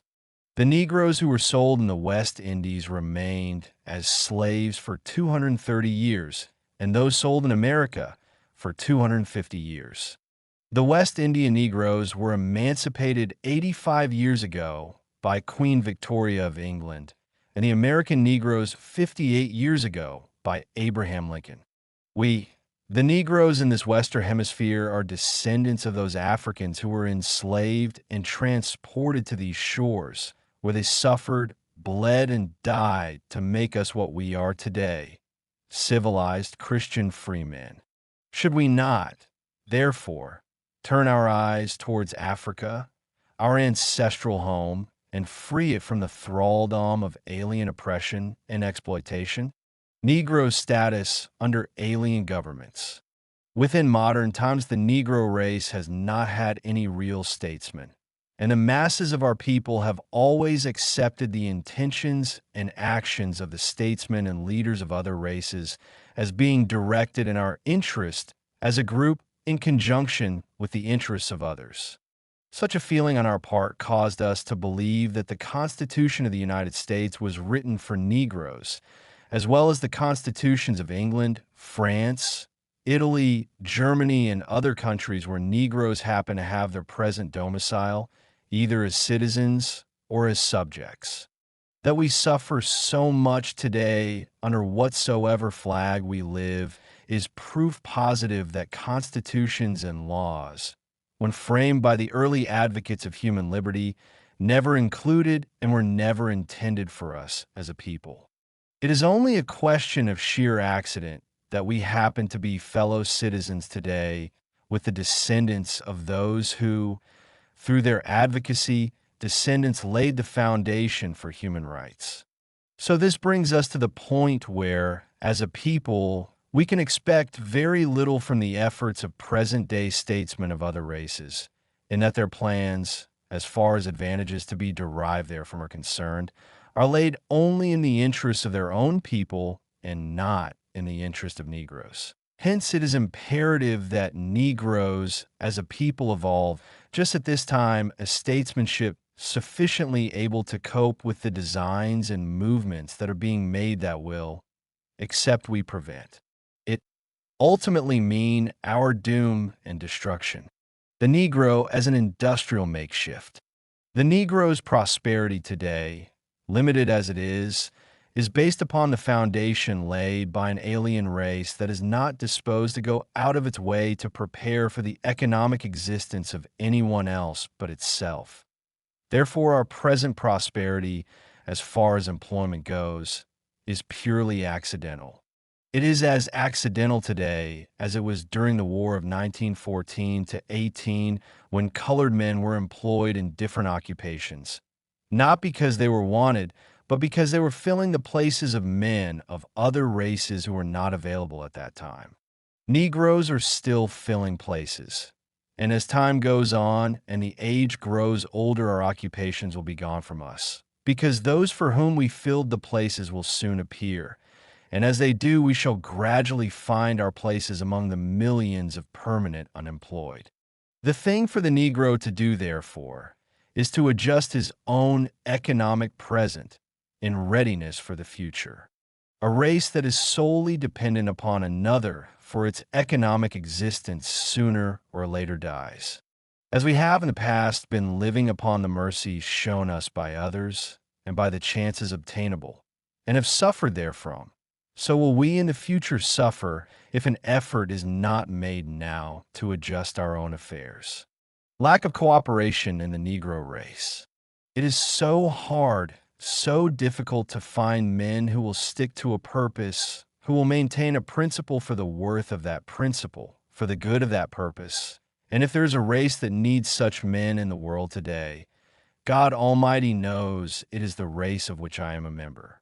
The race needs men of vision and ability, men of character, and above all, men of honesty, and that is so hard to find. The greatest stumbling block in the way of progress in a race has invariably come from within the race itself. The monkey wrench of destruction as thrown into the cog of Negro progress is not thrown so much by the outsider as by the very fellow who is in our fold, and who should be the first to grease the wheel of progress rather than seeking to impede it. But notwithstanding the lack of sympathetic cooperation, I have one consolation, that I cannot get away from the race. And so long as I am in the race, and since I have sense and judgment enough to know what effects the race affects me, it is my duty to help the race to clear itself of those things that affect us in common. White man's solution for the Negro problem in America. Immediately after the signing of the Emancipation Proclamation in America, the white man started to think how he could solve the new problem of the Negro. He saw that the Negro could not be slaughtered by wholesale killing and that it would be a blot on American civilization. He therefore had to resort to some means of solving the problem, which meant the extinction of the Negro in America. The plan he decided on was as follows. Now that America is undeveloped and we have but 34 million in population, 30 million being white and 4 million black, a number not large enough to develop the country as we want it, we will use the 4 million blacks until we have built up the country sufficiently, and when we no longer need their labor, we will throw them off and let them starve economically and die of themselves or emigrate elsewhere. We care not where. Then no one can accuse us of being inhuman to the Negro, as we shall not have massacred him. A hearty welcome is extended to white people from all parts of the world to come to and settle in America. They come in by the thousands every month. Why? The idea is to build up a vast white population in America, so as to make the white people independent of Negro labor, thereby depriving them of the means of livelihood, the wherewithal to buy bread, which means that in a short while they will die of starvation. Those of us who study industrial conditions among the race must have noticed that Negroes in America have been thrown out of jobs that they occupied formerly, and their positions taken by European immigrants. Now, if the white people have not reached the apex of their intention industrially, as far as the development of the country is concerned, and they have exhibited such a degree of prejudice since they started their plan, how much more prejudiced will they not become in the next 100 years when their population will be doubled by emigration and birth rate? This is the problem the Negro has to face in America. The true solution of the Negro problem, 1922. As far as Negroes are concerned, in America, we have the problem of lynching, peonage, and disfranchisement. In the West Indies, South and Central America, we have the problem of peonage, serfdom, industrial, and political governmental inequality. In Africa, we have not only peonage and serfdom, but outright slavery, racial exploitation, and alien political monopoly. We cannot allow a continuation of these crimes against our race. As 400 million men, women, and children, worthy of the existence given us by the divine Creator, we are determined to solve our own problem by redeeming our motherland Africa from the hands of alien exploiters and found their government, a nation of our own, strong enough to lend protection to the members of our race scattered all over the world, and to compel the respect of the nations and races of the earth. Do they lynch Englishmen, Frenchmen, Germans, or Japanese? No. And why? Because these people are represented by great governments, mighty nations and empires, strongly organized. Yes, and ever ready to shed the last drop of blood and spend the last penny in the national treasury to protect the honor and integrity of a citizen outraged anywhere. Until the Negro reaches this point of national independence, all he does as a race will count for naught, because the prejudice that will stand out against him even with his ballot in his hand, with his industrial progress to show, will be of such an overwhelming nature as to perpetuate mob violence and mob rule, from which he will suffer, and which he will not be able to stop with his industrial wealth and with his ballot. You may argue that he can use his industrial wealth and his ballot to force the government to recognize him, but he must understand that the government is the people, that the majority of the people dictate the policy of governments. And if the majority is against a measure, a thing, or a race, then the government is impotent to protect that measure, thing, or race. If the Negro were to live in this Western Hemisphere for another 500 years, he would still be outnumbered by other races who are prejudiced against him. He cannot resort to the government for protection, for government will be in the hands of the majority of the people who are prejudiced against him. Hence, for the Negro to depend on the ballot and his industrial progress alone will be hopeless, as it does not help him when he is lynched, burned, Jim Crowed, and segregated. The future of the Negro, therefore, outside of Africa, spells ruin and disaster. White propaganda about Africa. This propaganda of disassociating Western Negroes from Africa is not a new one. For many years, white propagandists have been printing tons of literature to impress scattered Ethiopia, especially that portion within their civilization, with the idea that Africa is a despised place, inhabited by savages and cannibals, where no civilized human being should go, especially black civilized human beings. This propaganda is promulgated for the cause that is being realized today. That cause is colonial expansion for the white nations of the world. At the present time, the world is not producing enough food to feed all its inhabitants. The strong are fed and the weak starve. That is why there are famines in certain countries, even though those countries produce certain things for human consumption. The strong go there and take the food and send it home, just as how Great Britain and France go into Africa, take out the products and ship them away to feed Europeans and leave Africans to starve. The strong will always live at the expense of the weak. This rush for territory, this encroachment on lands, is only a desire of the strong races, especially the white race, to get hold of those portions and bits of land necessary for their economic existence, knowing well that in another 200 years, there will not be enough supplies in the world for all of its inhabitants. The weaker peoples must die. At present, Negroes are the weakest people, and if we do not get power and strength now, we shall be doomed to extermination. The three stages of the Negro in contact with the white man. I believe, as far as the Negro is concerned politically, that there are three stages relating to our contact with the white man. The first stage in the life of the Negro in this Western Hemisphere was the stage when the white man shackled us in Africa and brought us here and kept us for 250 years. During this period, we worked and received no recompense, no pay for our labor, and we were satisfied because of the white man's Christian teaching, learn to labor and to wait. The second stage was the thing called emancipation, which we have enjoyed for 58 years.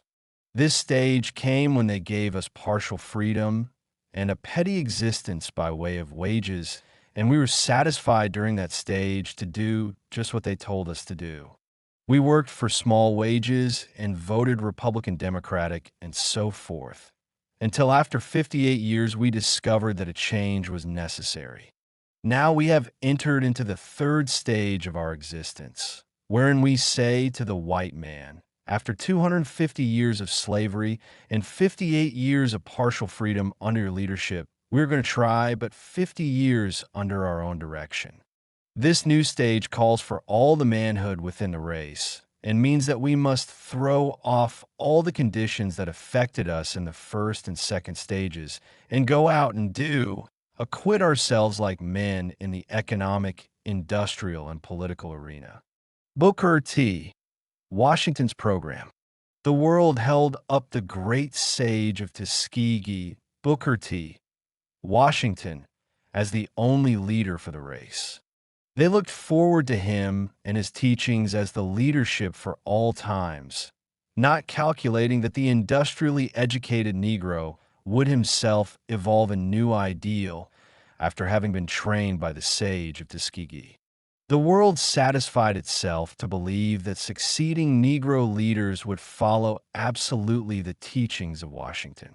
Unfortunately, the world is having a rude awakening in that we are evolving a new ideal. The new ideal includes the program of Booker T. Washington and has gone much further. Things have changed wonderfully since Washington came on the scene. His vision was industrial opportunity for the Negro, but the sage of Tuskegee has passed off the stage of life and left behind a new problem, a problem that must be solved not by the industrial leader only, but by the political and military leaders as well. If Washington had lived, he would have had to change his program. No leader can successfully lead this race of ours without giving an interpretation of the awakened spirit of the new Negro, who does not seek industrial opportunity alone, but a political voice. The world is amazed at the desire of the new Negro, for with his strong voice, he is demanding a place in the affairs of the world. Belief that the race problem will adjust itself a fallacy. Some of our leaders in the Negro race flatter themselves into believing that the problem of black and white in America will work itself out, and that all the Negro has to do is to be humble, submissive, and obedient, and everything will work out well in the sweet by and by. But the keen student will observe this, that a terrible mistake was made between 40 and 50 years ago when black men were elected to legislative assemblies all over the country, especially in the southern states, and even at the national capital when representatives of this race occupied seats in Congress. The mistake was made as far as the white people were concerned. There is a state of disorganization in the nation, and in that state, certain things happened by mere chance. In the chance, dozens of black men became senators and congressmen. This opened up to the eyes of the white nation the possibility of the black man governing the white man in these United States of America, the possibility of the black man making laws to govern the white man. This possibility drove them almost to madness in suddenly rejecting the spirit of the Constitution and the Declaration of Lincoln that all men are created equal. Hence a determination was arrived at that never again would it be possible for the race of slaves to govern the race of masters within these United States of America. Some of us believe that this slave race of ours will live in the United States of America and in the future again become lawmakers for the white race, our slave masters of 60 years ago. Nothing of the kind has happened in all human history. There is not one instance where a slave race living in the same country, within the same bounds as the race of masters that enslaved them, and being in numbers less than the race of masters, has ever yet ruled and governed the masters. It has never been so in history, and it will never be so in the future. The hidden spirit of America is determined that it shall never be, caring not what hopes and promises we get. But history has recorded where a race of slaves, through evolution, through progress, has risen to the heights where they ruled and dominated those who once enslaved them. But that race of slaves has always had to betake itself to other habitats, usually their own native land. And there, apart from those who once enslaved them, developed a power of their own, a strength of their own, and in the higher development of that strength. And of that power, they, like others, have made conquests, and the conquests sometimes have enabled them to enslave those who once enslaved them. So for us to encourage the idea that one day Negroes will rise to the highest in the administration of this white government is only encouraging a vain hope. The only wise thing for us as ambitious Negroes to do is to organize the world over and build up for the race a mighty nation of our own in Africa. And this race of ours that cannot get recognition and respect in the country where we were slaves by using our own ability, power, and genius, would develop for ourselves in another country in our habitat and nation of our own, and be able to send back from that country, from that native habitat, to the country where we were once enslaved representatives of our race. That would get as much respect as any other ambassadors from any other race or nation. Examples of white Christian control of Africa. The world has seen many fair examples of white Christian control of Africa. The outrages of Leopold of Belgium, when he butchered thousands of our defenseless brothers and sisters in the Belgian Congo and robbed them of their rubber. The natives of Kenya's Southeast Africa, armed with sticks and stones, rebelled against the injustices and brutality of the English and were hewn down by machine guns because they did not supply the demands of the invaders. The Hottentots of Southwest Africa, in rebellion against similar brutality and exploitation, using spears and leather shields to protect themselves, were bombed from airplanes by the Christian whites. The above are but few examples of the many atrocities committed on our defenseless brothers and sisters in Africa by white exploiters and invaders. Surely the introduction of chemical gas among the natives of Africa would place them in a better position to handle the alien disturbers of African peace.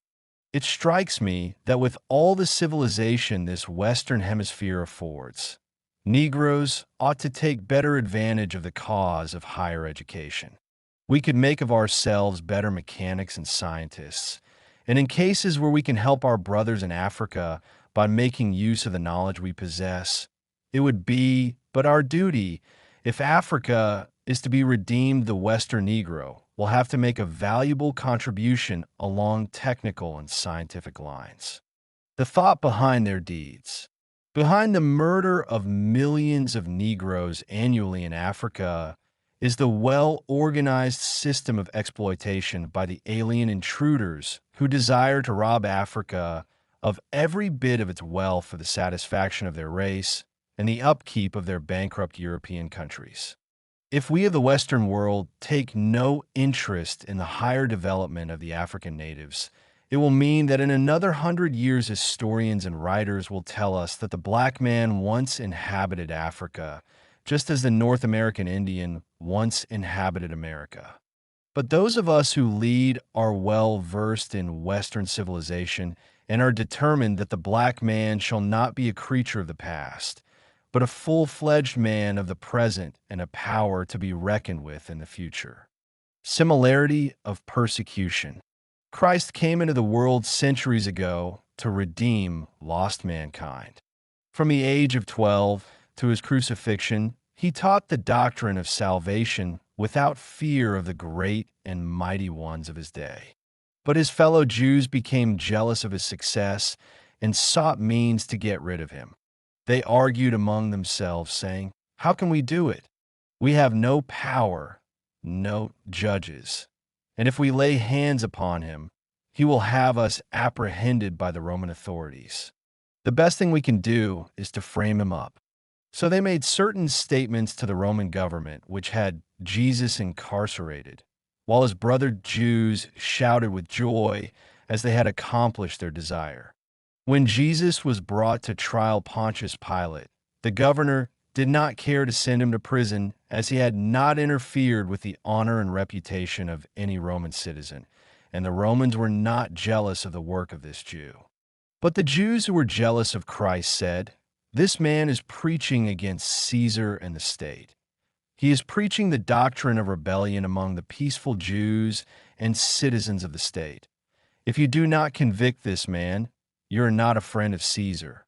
Pilate, being thus forced against his will, was compelled to decide against Jesus, even though he knew that Jesus had done no wrong. After he was condemned, Pilate still hoped to get his conscience clear by letting Jesus go, and that Pilate was empowered to release one criminal on feast day. When the time came for the condemned men to be crucified, Pilate asked them to choose between Barabbas, the robber, and Jesus, whom they called the King of the Jews. And they cried, "Crucify Jesus and let Barabbas go." Pilate said, "What evil hath he done?" But they cried the more, "Crucify him." So we have a relative position at this time. Selfish, jealous Negroes know they can do nothing to impede the progress of the Universal Negro Improvement Association, and if left alone, we will go on organizing Negroes throughout the world. So they say, "We cannot handle Garvey and his organization. As we have no power, let us go to the state and federal authorities and frame him up Let us say he is an anarchist, a seditionist, and is speaking against the government. Like the Jews of old, they cry, "Crucify him," or rather, send him to prison, deport him. During Christ's sojourn on earth, he taught many lessons.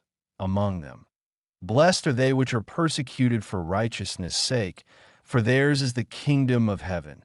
This declaration has inspired men through all ages to make their sacrifice in the cause of human liberty. When we recount the many noble deeds of the heroes and martyrs of the various nations and races of the world, who have sacrificed their lives in the cause of freedom, we will readily realize that this declaration of Christ has proved itself true through the sacrifice of Jesus and the yielding up of his life on Calvary's cross. The world today has caught an inspiration that will live forever. In the time when he taught his doctrine, few men believed in and followed him. But after the lapse of centuries, we find that Christianity has become the greatest moral force in the world. And as with Christianity, so with every great human movement taught under similar circumstances.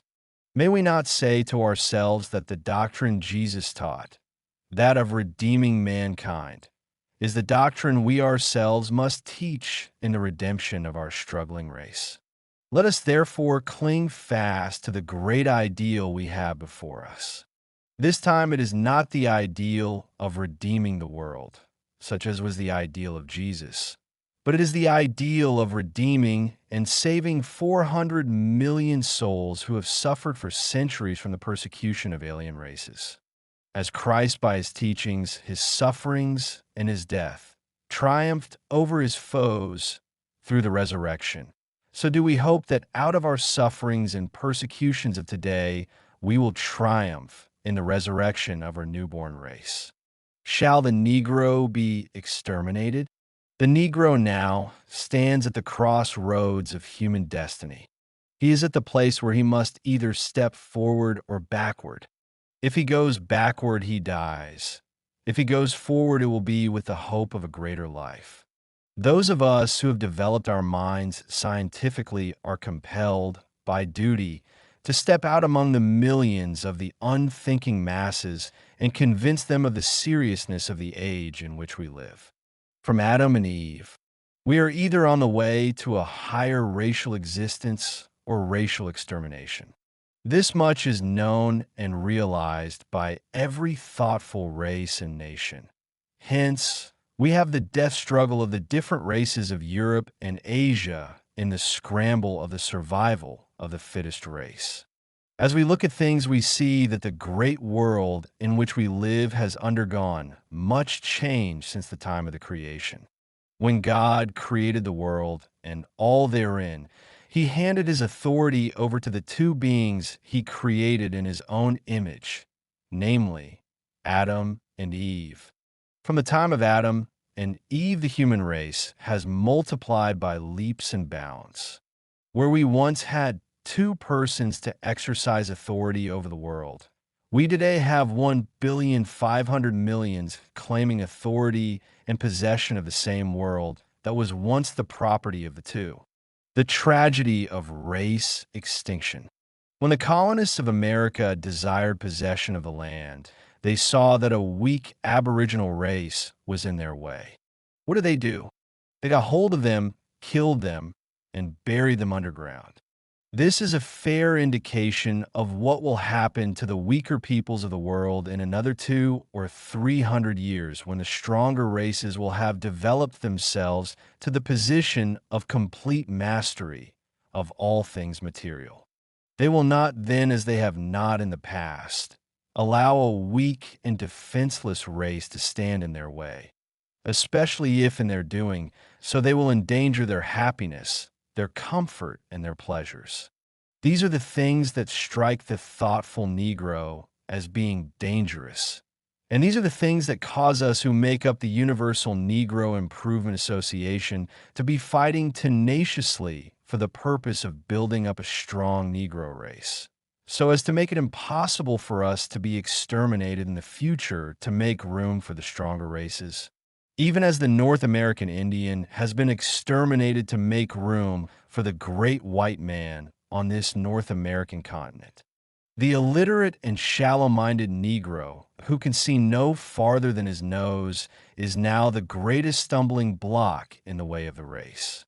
He tells us that we must be satisfied with our condition, that we must not think of building up a nation of our own, that we must not seek to organize ourselves racially, but that we must depend upon the good feeling of the other fellow for the solution of the problem that now confronts us. This is a dangerous policy, and it is my duty to warn the 400 million Negroes of the world against this kind of a leadership that will try to make Negroes believe that all will be well without their taking upon themselves the task of bettering their condition politically, industrially, educationally, and otherwise.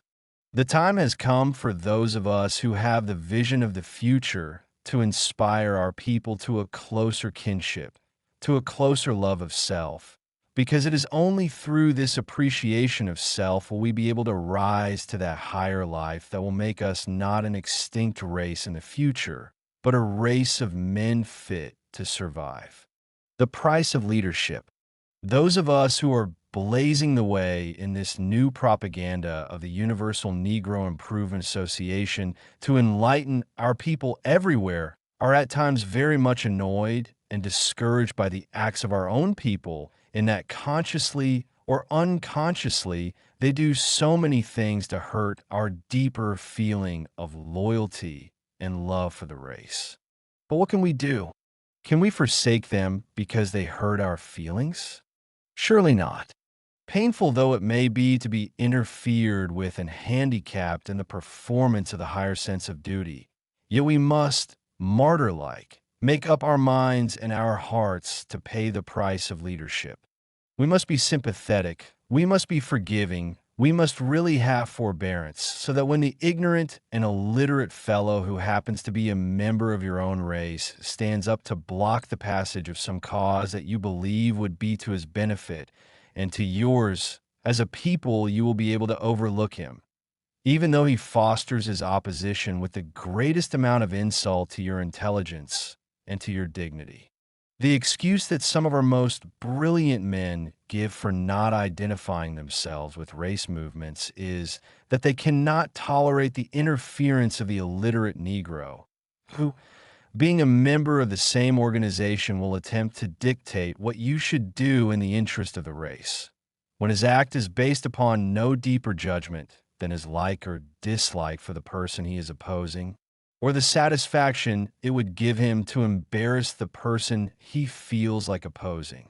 Many an able leader is lost to his race because of this fear, and sometimes we must admit the reasonableness of this argument. But as I have said, leadership means martyrdom. Leadership means sacrifice. Leadership means giving up one's personality, giving up of everything for the cause that is worthwhile. It is only because of that feeling that I personally continue to lead the Universal Negro Improvement Association, because like every other leader, I have had to encounter the opposition, the jealousy, the plotting of men who take advantage of the situation simply because they happen to be members of the organization and that we may have to depend upon their vote one way or the other for the good of the cause. Not that some of us care one row of pins about what the other fellow thinks, but when it is considered that we can only achieve success through harmony and unity, then it can be realized how much one has to sacrifice as a leader for getting that harmony that is necessary to bring about the results that are desired. The white race. We desire harmony and unity today more than ever, because it is only through the bringing together of the 400 million Negroes into one mighty bond that we can successfully pilot our way through the avenues of opposition and the oceans of difficulties that seem to confront us. When it is considered that the great white race is making a Herculean struggle to become the only surviving race of the centuries, and when it is further considered that the great yellow race under the leadership of Japan is making a like struggle, then more than ever the seriousness of the situation can be realized as far as our race is concerned. If we sit supinely by and allow the great white race to lift itself in numbers and in power, it will mean that in another 500 years, this full-grown race of white men will in turn exterminate the weaker race of black men for the purpose of finding enough room on this limited mundane sphere to accommodate that race, which will have numerically multiplied itself into many billions. This is the danger point. What will become of the Negro in another 500 years if he does not organize now to develop and to protect himself? The answer is that he will be exterminated for the purpose of making room for the other races that will be strong enough to hold their own against the opposition of all and sundry. An appeal to the intelligentsia. The leadership of a Negro of today must be able to locate the race, and not only for today, but for all times. It is in the desire to locate the Negro in a position of prosperity and happiness in the future that the Universal Negro Improvement Association is making this great fight for the race's emancipation everywhere and the founding of a great African government. Every sober-minded Negro will see immediately the reason why we should support a movement of this kind. If we will survive, then it must be done through our own effort, through our own energy. No race of weaklings can survive in the days of tomorrow, because they will be hard and strenuous days fraught with many difficulties. I appeal to the higher intelligence as well as to the illiterate groups of our race. We must work together. Those of us who fire better positioned intellectually must exercise forbearance with the illiterate and help them to see the right. If we happen to be members of the same organization and the illiterate man tries to embarrass you, do not become disgusted, but remember that he does it because he does not know better, and it is your duty to forbear and forgive because the ends that we serve are not of self, but for the higher development of the entire race. It is on this score, it is on this belief that I make the sacrifice of self to help this downtrodden race of mine. Nevertheless, I say there is a limit to human patience, and we should not continue to provoke the other fellow against his human feelings, for in doing so we may be but bringing down upon our own heads the pillars of the temple. Africa for the Africans. For 5 years, the Universal Negro Improvement Association has been advocating the cause of Africa for the Africans. That is, that the Negro peoples of the world should concentrate upon the object of building up for themselves a great nation in Africa. When we started our propaganda toward this in several of the so-called intellectual Negroes who have been bamboozling the race for over half a century said that we were crazy, that the Negro peoples of the Western world were not interested in Africa and could not live in Africa. One editor and leader went so far as to say at his so-called Pan-African Congress that American Negroes could not live in Africa because the climate was too hot. All kinds of arguments have been adduced by these Negro intellectuals against the colonization of Africa by the black race. Some said that the black man would ultimately work out his existence alongside of the white man in countries founded and established by the latter. Therefore, it was not necessary for Negroes to seek an independent nationality of their own. The old-time stories of African fever, African bad climate, African mosquitoes, African savages have been repeated by these brainless intellectuals of ours as a scare against our people in America and the West Indies taking a kindly interest in the new program of building a racial empire of our own in our motherland. Now that years have rolled by and the Universal Negro Improvement Association has made the circuit of the world with its propaganda, we find eminent statesmen and leaders of the white race coming out boldly advocating the cause of colonizing Africa with the Negroes of the Western world.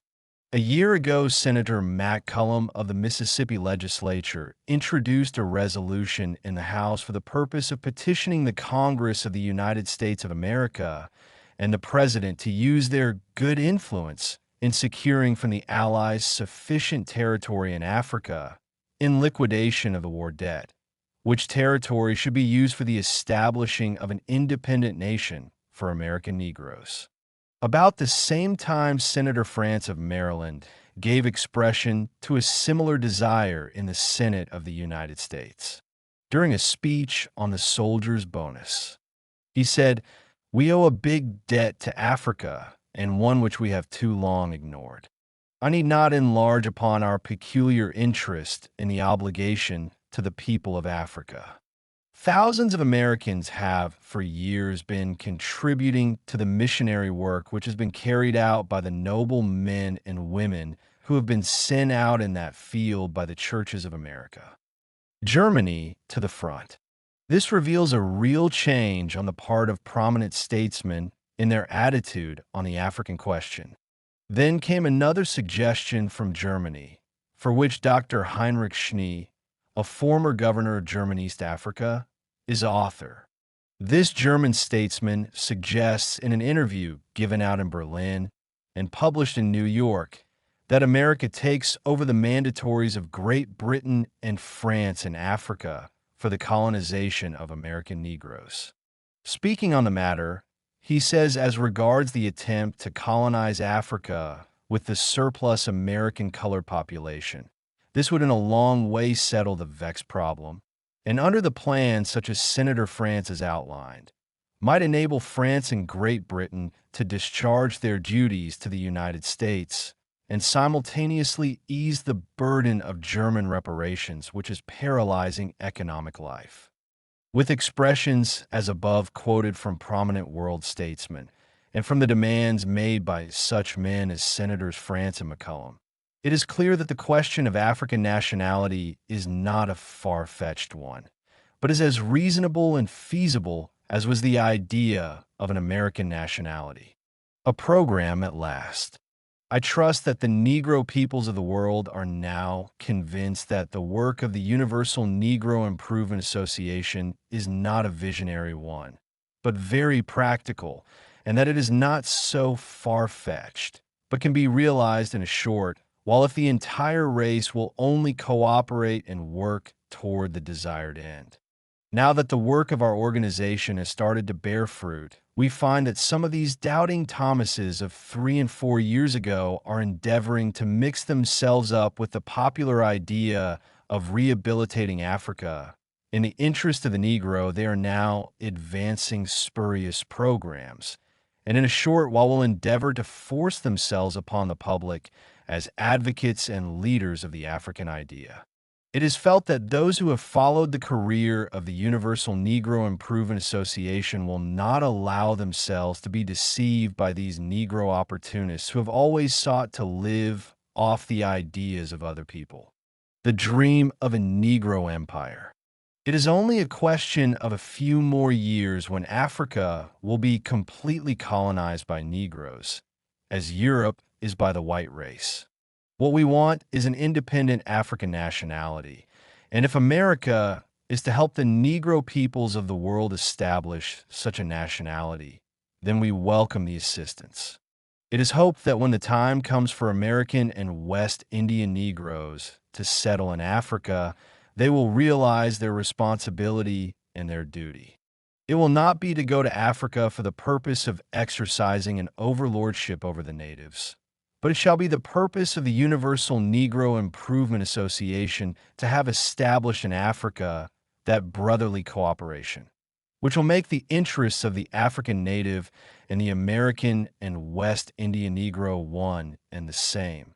That is to say, we shall enter into a common partnership to build up Africa in the interests of our race. Oneness of interests.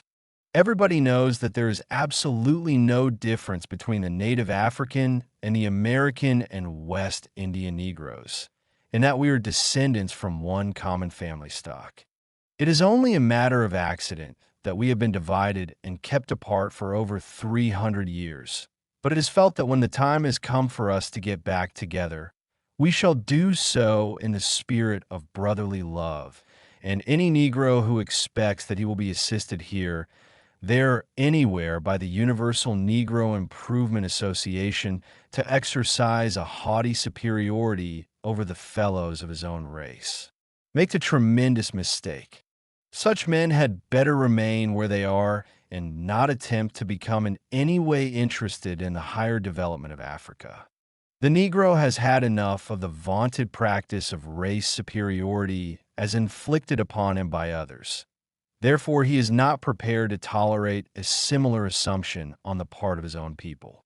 In America and the West Indies, we have Negroes who believe themselves so much above their fellows as to cause them to think that any readjustment in the affairs of the race should be placed in their hands for them to exercise a kind of an autocratic and despotic control as others have done to us for centuries. Again, I say, it would be advisable for such Negroes to take their hands and minds off the now popular idea of colonizing Africa in the interest of the Negro race, because their being identified with this new program will not in any way help us because of the existing feeling among Negroes everywhere not to tolerate the infliction of race or class superiority upon them, as is the desire of the self-appointed and self-created race leadership that we have been having for the last 50 years. The basis of an African aristocracy. The masses of Negroes in America, the West Indies, South and Central America are in sympathetic accord with the aspirations of the native Africans. We desire to help them build up Africa as a Negro empire, where every black man, whether he was born in Africa or in the Western world, will have the opportunity to develop on his own lines under the protection of the most favorable democratic institutions. It will be useless, as before stated, for bombastic Negroes to leave America and the West Indies to go to Africa, thinking that they will have privileged positions to inflict upon the race that bastard aristocracy that they have tried to maintain in this Western world at the expense of the masses. Africa shall develop an aristocracy of its own, but shall be based upon service and loyalty to race. Let all Negroes work toward that end. I feel that it is only a question of a few more years before our program will be accepted not only by the few statesmen of America who are now interested in it, but by the strong statesmen of the world as the only solution to the great race problem. There is no other way to avoid the threatening war of the races that is bound to engulf all mankind, which has been prophesied by the world's greatest thinkers. There is no better method than by apportioning every race to its own habitat. The time has really come for the Asiatic to govern themselves in Asia. As the Europeans are in Europe and the Western world, so also is it wise for the Africans to govern themselves at home, and thereby bring peace and satisfaction to the entire human family. The future, as I see it, it comes to the individual, the race, the nation, once in a lifetime to decide upon the course to be pursued as a career. The hour has now struck for the individual Negro, as well as the entire race, to decide the course that will be pursued in the interest of our own liberty. We who make up the Universal Negro Improvement Association have decided that we shall go forward, upward and onward toward the great goal of human liberty. We have determined among ourselves that all barriers placed in the way of our progress must be removed, must be cleared away, for we desire to see the light of a brighter day. The Negro is ready. The Universal Negro Improvement Association for 5 years has been proclaiming to the world the readiness of the Negro to carve out a pathway for himself in the course of life. Men of other races and nations have become alarmed at this attitude of the Negro in his desire to do things for himself and by himself. This alarm has become so universal that organizations have been brought into being here, there, and everywhere for the purpose of deterring and obstructing this forward move of our race. Propaganda has been waged here, there, and everywhere for the purpose of misinterpreting the intention of this organization.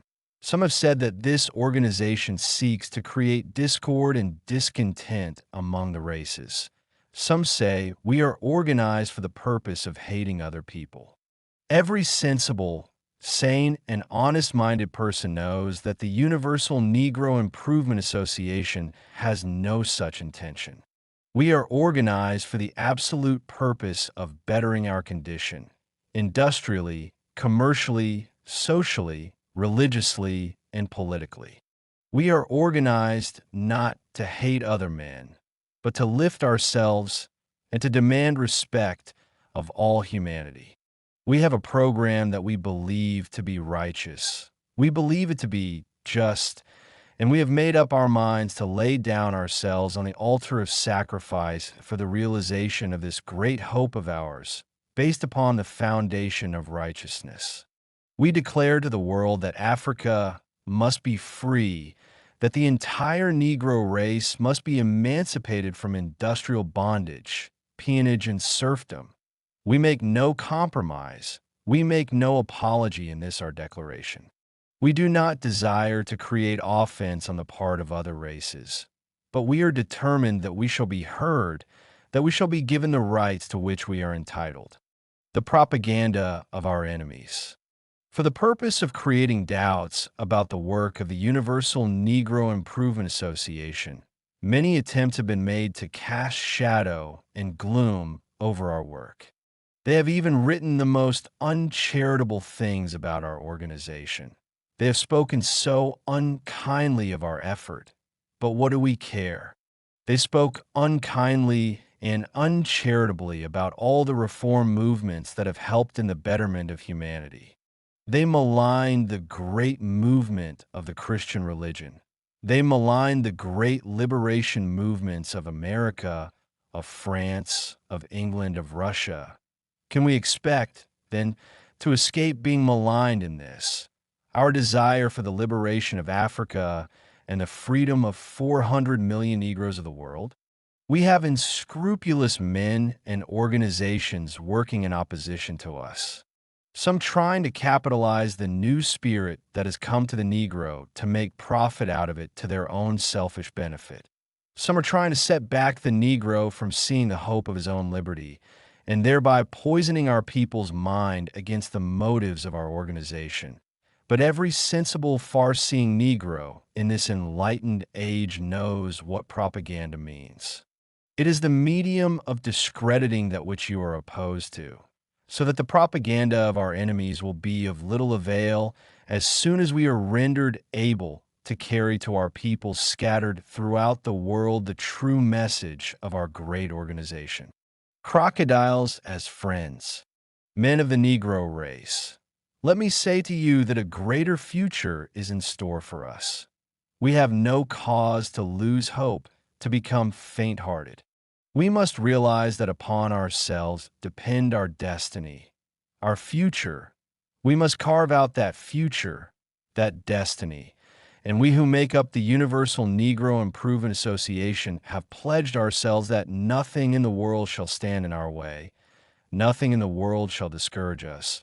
But opposition shall make us work harder, shall bring us closer together, so that as one man, the millions of us will march on toward that goal that we have set for ourselves. The new Negro shall not be deceived. The new Negro refuses to take advice from anyone who has not felt with him and suffered with him. We have suffered for 300 years. Therefore, we feel that the time has come when only those who have suffered with us can interpret our feelings and our spirit. It takes the slave to interpret the feelings of the slave. It takes the unfortunate man to interpret the spirit of his unfortunate brother. And so it takes the suffering Negro to interpret the spirit of his comrade. It is strange that so many people are interested in the Negro now, willing to advise him how to act and what organizations he should join, yet nobody was interested in the Negro to the extent of not making him a slave for 250 years, reducing him to industrial peonage and serfdom after he was freed. It is strange that the same people could be so interested in the Negro now, as to tell him what organization he should follow and what leader he should support. Whilst we are bordering on a future of brighter things, we are also at our danger period, when we must either accept the right philosophy or go down by following deceptive propaganda which has hemmed us in for many centuries. Deceiving the people. There is many a leader of our race who tells us that everything is well, and that all things will work out themselves, and that a better day is coming. Yes, all of us know that a better day is coming. We all know that one day we will go home to paradise. But whilst we're hoping by our Christian virtues to have an entry into paradise, we also realize that we are living on earth, and that the things that are practiced in paradise are not practiced here. You have to treat this world as the world treats you. We are living in a temporal, material age, an age of activity, an age of racial, national selfishness. What else can you expect but to give back to the world what the world gives to you? And we are calling upon the 400 million Negroes of the world to take a decided stand, a determined stand, that we shall occupy a firm position. That position shall be an emancipated race and a free nation of our own. An eye for an eye. Men may spurn the idea, they may scoff at it. The metropolitan press of this country may deride us. Yes, white men may laugh at the idea of Negroes talking about government. But let me tell you, there's going to be a government. And let me say to you also that whatsoever you give in like measure shall be returned to you. The world is sinful, and therefore man believes in the doctrine of an eye for an eye, a tooth for a tooth. Everybody believes that revenge is God's, but at the same time we are men, and revenge sometimes springs up even in the most Christian heart. Why should man write down a history that will react against him? Why should man perpetrate deeds of wickedness upon his brother, which will return to him in like measure? Yes, the Germans maltreated the French in the Franco-Prussian War of 1870, but the French got even with the Germans in 1918. It is history, and history will repeat itself. Beat the Negro, brutalize the Negro, kill the Negro, burn the Negro, imprison the Negro, scoff at the Negro, deride the Negro. It may come back to you one of these fine days because the supreme destiny of man is in the hands of God. God is no respecter of persons, whether that person be white, yellow, or black.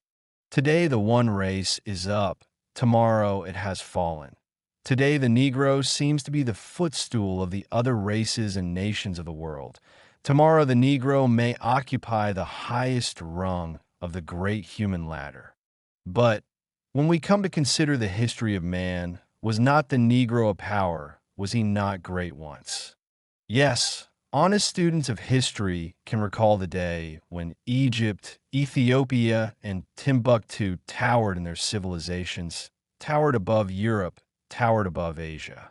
When Europe was inhabited by a race of cannibals, a race of savages, naked men, heathens, and pagans, Africa was peopled with a race of cultured black men who were masters in art, science, and literature, men who were cultured and refined, men who, it was said, were like the gods. Even the great poets of old sang in beautiful sonnets of the delight it afforded the gods to be in companionship with the Ethiopians. Why then should we lose hope? Black men, you were once great. You shall be great again. Lose not courage, lose not faith, and go forward. The thing to do is to get organized. Keep separated and you will be exploited, you will be robbed, you will be killed. Get organized, and you will compel the world to respect you. If the world fails to give you consideration, because you are black men, because you are Negroes, 400 millions of you shall, through organization, shake the pillars of the universe and bring down creation. even as Samson brought down the temple upon his head and upon the heads of the Philistines. An inspiring vision. So, Negroes, I say, through the Universal Negro Improvement Association, that there is much to live for. I have a vision of the future, and I see before me a picture of a redeemed Africa with her dotted cities, with her beautiful civilization, with her millions of happy children going to and fro. Why should I lose hope? Why should I give up and take a back place in this age of progress? Remember that you are men, that God created you lords of this creation. Lift up yourselves, men, take yourselves out of the mire, and hitch your hopes to the stars. Yes, rise as high as the very stars themselves. Let no man pull you down.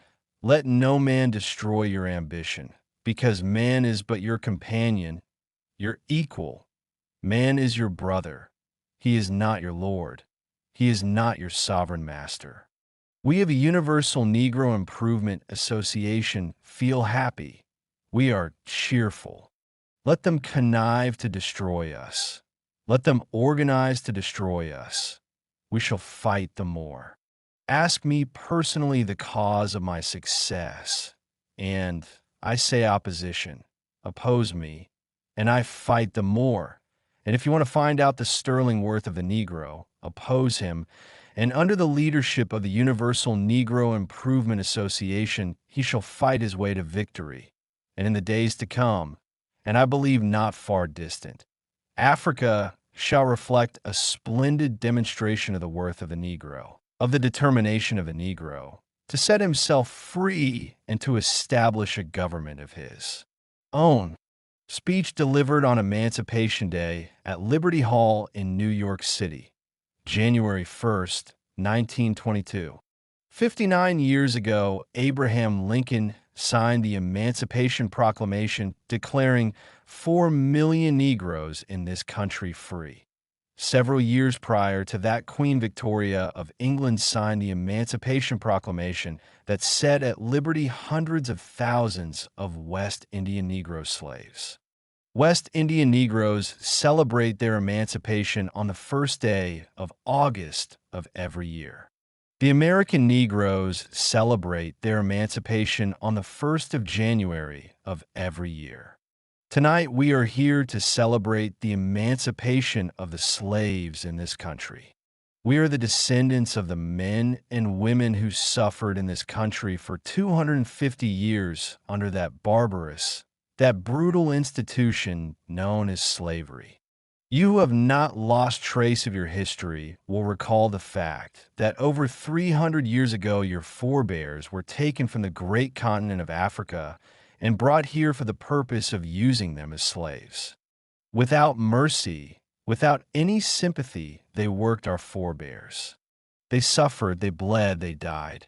But with their sufferings, with their blood, which they shed in their death, they had a hope that one day their posterity would be free, and we are assembled here tonight as the children of their hope.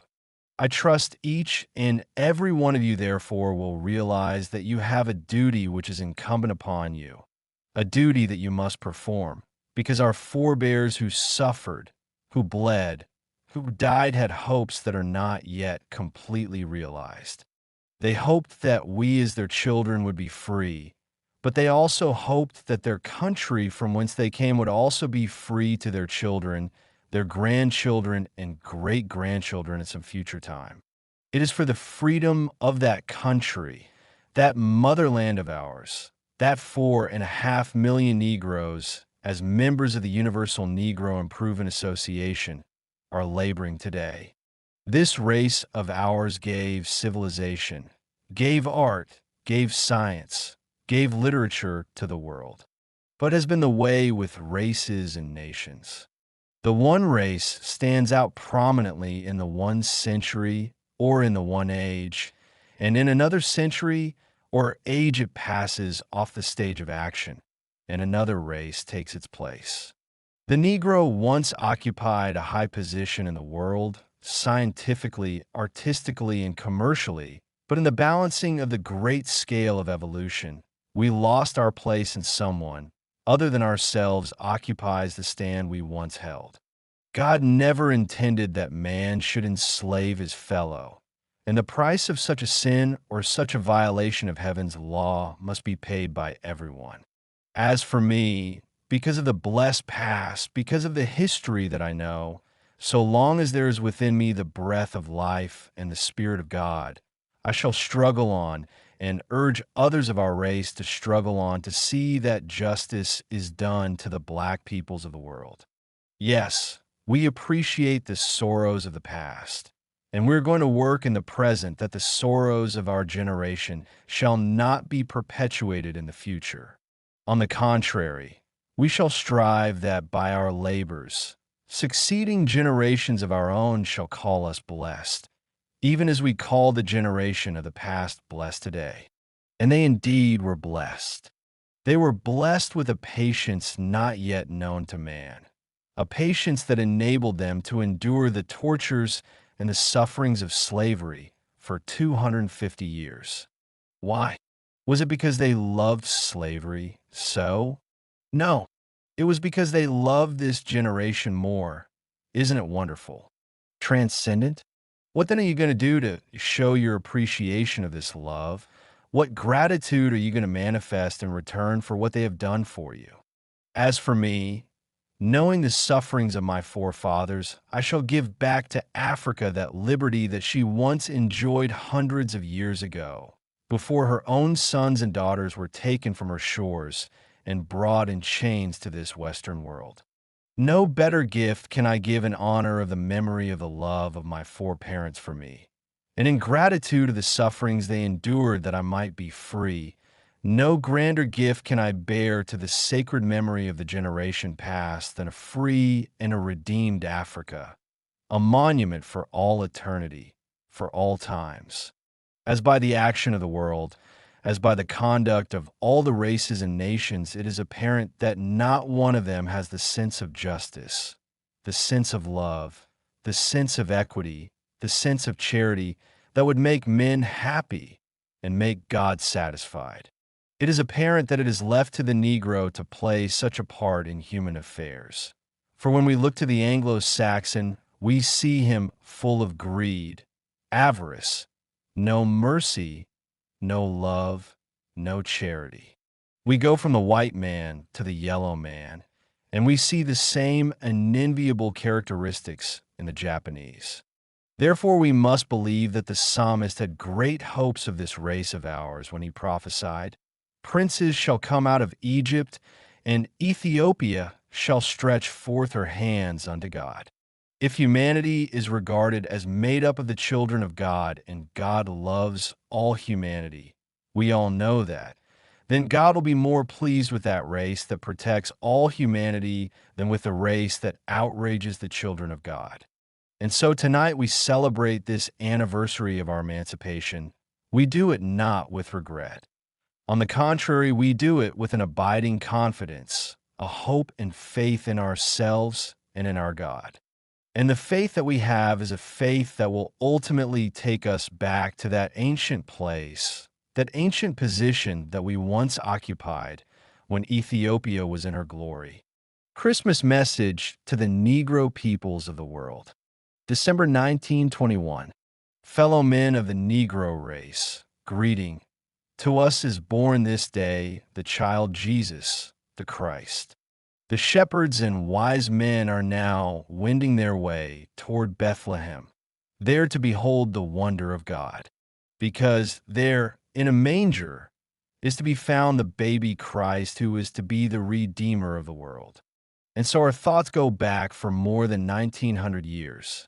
We hear the shout, Hosanna in the highest. Blessed is he that cometh in the name of the Lord.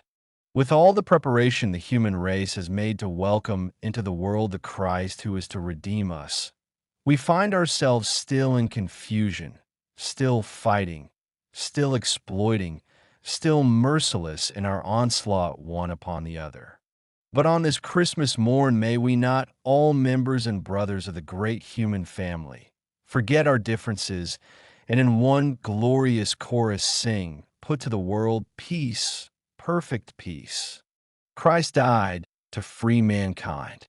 When we come to consider the brotherhood of man and the fatherhood of God, and that this child of our own flesh, yet spirit of the great Creator, has been sent to link us nearer to our common Father, will we not admit of the reason that there should be but very little differences between us? What will we gain fighting the battle of man against man? Absolutely nothing but death. And was not this child Jesus sent into this world to teach us the new life, the life of love, of charity, the life of mercy? What greater example do we desire than that which he gave in his own life? He suffered, he died that others might be free. Yet even with the great object of the cross before us, even though he died on Mount Calvary to make us free, even though he overcame death, the grave, and hell to demonstrate to us the new life possible to each and every one, we have not yet turned from the path of sin to enter into the glory of his eternal kingdom. The spirit of Christmas, instead of planning a career of sin on this Christmas morning, may we not lift our thoughts to that grand and noble Father who saved to us on this day, his royal Son, whom he has made our brother, and ask him to bless each and every one of us, that our hearts may be touched with the true spirit of the first Christmas morning? That first day in the stable at Bethlehem was a beacon of a newborn hope. For with the birth of the Prince of Peace there came to us an age of spiritual grace, which in its course sought to link man nearer to his God. And coming down the ages for more than 1900 years, we have tried to preach him as he appeared to us in his innocence, his love, and in his charity. Christ labored for 33 years to teach us the way to glory, but in his career, man, his brothers sought the life that he could not give. He persecuted him, he derided him, he jeered him, and at last he crucified him. But when that which was physical in the Christ died, the spiritual continued, and from earth betook its flight to heaven, there probably for all eternity to look down upon the sinful, wicked world, and still to shower upon us blessings that we really need. We shall never succeed in taking the Spirit of Christ out of the world, because in some of us, still, there is that spark of love, charity, and mercy that links us to our God. But may we not ask the great omnipotent, the great Creator, our eternal Father, to send once more into the world, just at this time, and oh, how we pray that it be on this Christmas morn, our brother Christ, so that he may calm the raging storm and in truth pour out his benediction upon a corrupt world, a soulless human race, and make us subjects fit for eternal life. Hail, the newborn King! As with the angels let us sing, hail the newborn King, the Prince of Peace, hail to the Son of Righteousness. For with thee there is life, without thee there is death. For as thou died upon Calvary's mount to make us better, to redeem us from our sins, may we not hope for a continuance of that love even for today? And knowing thee in thy bountiful love for all mankind, may we not further ask that thy Spirit lighten up our hearts and bring to us by the touch of thy grace the knowledge of the everlasting brotherhood of man and the eternal fatherhood of God, as the angels now rejoice in heaven over this new birth. So we rejoice on earth for 100 millions of us who are members of this Negro race, feeling that thou art our King, that thou art our Savior, that thou shalt be our Emmanuel. We love thee because thou art the Son of God.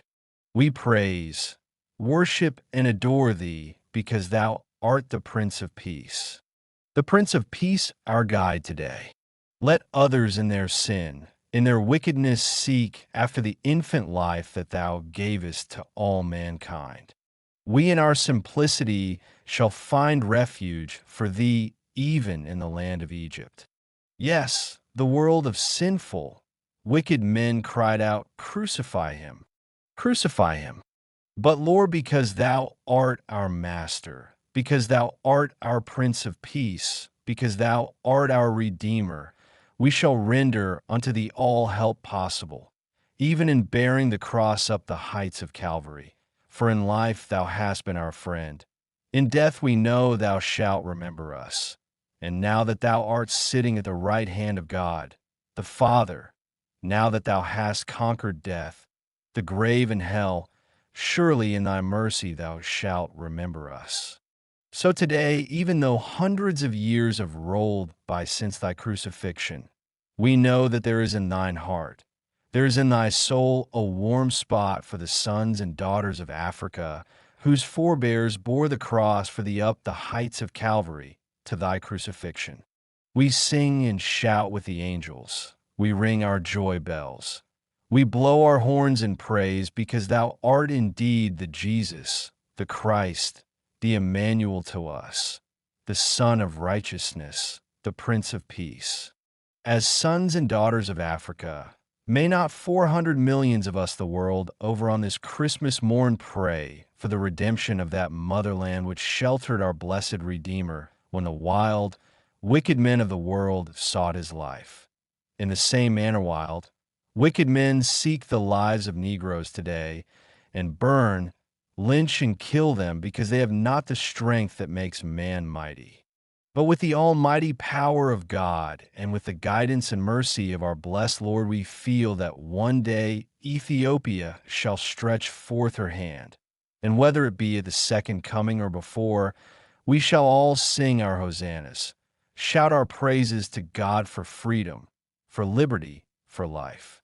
For Christ is born of Mary, and gathered all above while mortals sleep. The angels keep their watch of wondering love. O morning stars, together proclaim the holy birth, and praises sing to God our King, and peace to men on earth. The resurrection of a Negro. Easter Sunday sermon delivered at Liberty Hall, New York City, in April 16th, 1922. The Lord is risen. A little over 1900 years ago, a man came to this world called Jesus. He was sent here for the propagation of a cause, that of saving fallen humanity. When he came, the world refused to hear him. The world rejected him. The world persecuted him. Men crucified him. A couple days ago, he was nailed to the cross of Calvary. He died. He was buried. Today, he is risen. Risen, the spiritual leader of creation. Risen as the first fruit of them that slept. Today, that crucified Lord, that crucified Christ sees the affairs of man from his own spiritual throne on high. After hundreds of years have rolled by, the doctrine he taught has become the accepted religion of hundreds of millions of human beings. He in his resurrection triumphed over death and the grave. He by his resurrection convinced humanity that his cause was spiritual. The world felt the truth about Jesus too late to have accepted his doctrine in his lifetime. But what was done to Jesus in his lifetime is just what is done to all reformers and reform movements. He came to change the spiritual attitude of man toward his brother. That was regarded in his day as an irregularity, even as it is regarded today. The one who attempts to bring about changes in the order of human society becomes a dangerous impostor upon society and to those who control the systems of the day. The desire to enslave others. It has been an historic attitude of man to keep his brother in slavery, in subjection for the purpose of exploitation. When Jesus came, the privileged few were taking advantage of the unfortunate masses. Because the teaching of Jesus sought to equalize the spiritual and even the temporal rights of man, those who held authority, sway, and dominion sought his liberty by prosecution, sought his life by death. He was called to yield up that life for the cause he loved, because he was indeed a true reformer. The example set by Christ. The example set by our Lord and Master 1900 years ago is but the example that every reformer must make up his mind to follow if we are indeed to serve those to whom we minister. Service to humanity means sacrifice. That has been demonstrated by our blessed Lord and Redeemer, whose resurrection we commemorate this day. As Christ triumphed nearly 2,000 years ago over death and the grave, as he was risen from the dead, so do I hope that 400 million Negroes of today will triumph over the slavishness of the past, intellectually, physically, morally, and even religiously. That on this anniversary of our risen Lord, we ourselves will be risen from the slumber of the ages, risen in thought to higher ideals, to a loftier purpose, to a truer conception of life. The hope of the UNIA. It is the hope of the Universal Negro Improvement Association that the 400 million Negroes of the world will get to realize that we are about to live new life, a risen life, a life of knowing ourselves. How many of us know ourselves? How many of us understand ourselves? The major number of us for ages have failed to recognize in ourselves the absolute masters of our own destiny, the absolute directors and creators of our own fate. Today, as we think of our risen Lord, may we not also think of the life he gave to us, the life that made us his instruments, his children, the life that he gave to us to make us possessors of the land that he himself created through his Father? How many of us can reach out to that higher life, that higher purpose, that creative world that says to you are a man, a sovereign, a Lord, Lord of the creation? On this beautiful spring day, may we not realize that God made nature for us. God has given it to us as our province, our dominion. May we not realize that God has created no superior being to us in this world, but himself? May we not know that we are the true lords and creators of our own fate and of our own physical destiny? The work of the Universal Negro Improvement Association for the past 4.5 years has been that of guiding us to realize that there should be a resurrection in us.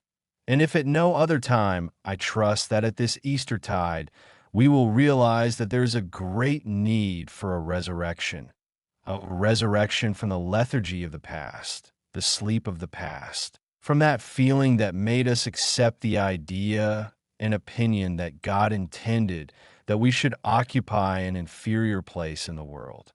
No superiority or inferiority. Men and women of Liberty Hall, men and women of my race, do you know that the God we love, the God we adore, the God who sent his Son to this world nearly 2,000 years ago never created an inferior man?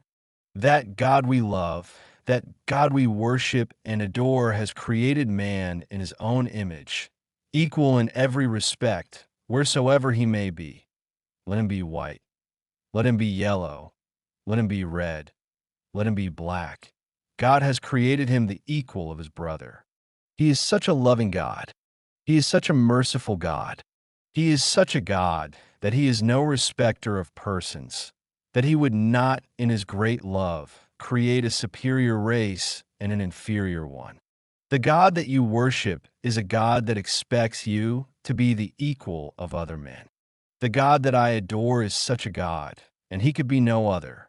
Some of us seem to accept the fatalist position, the fatalist attitude, that God accorded to us a certain position and condition, and therefore there is no need trying to be otherwise.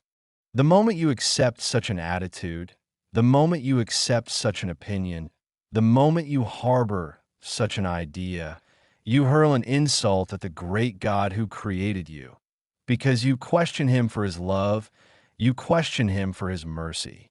God has created man and has placed him in this world as the Lord of the creation, as the sovereign of everything that you see. Let it be land, let it be sea, let it be the lakes, rivers, and everything therein. All that you see in creation, all that you see in the world, was created by God for the use of man. And you 400 million black souls have as much right to your possession in this world as any other race. Created in the image of the same God, we have the same common rights. And today I trust that there will be a spiritual and material resurrection among Negroes everywhere.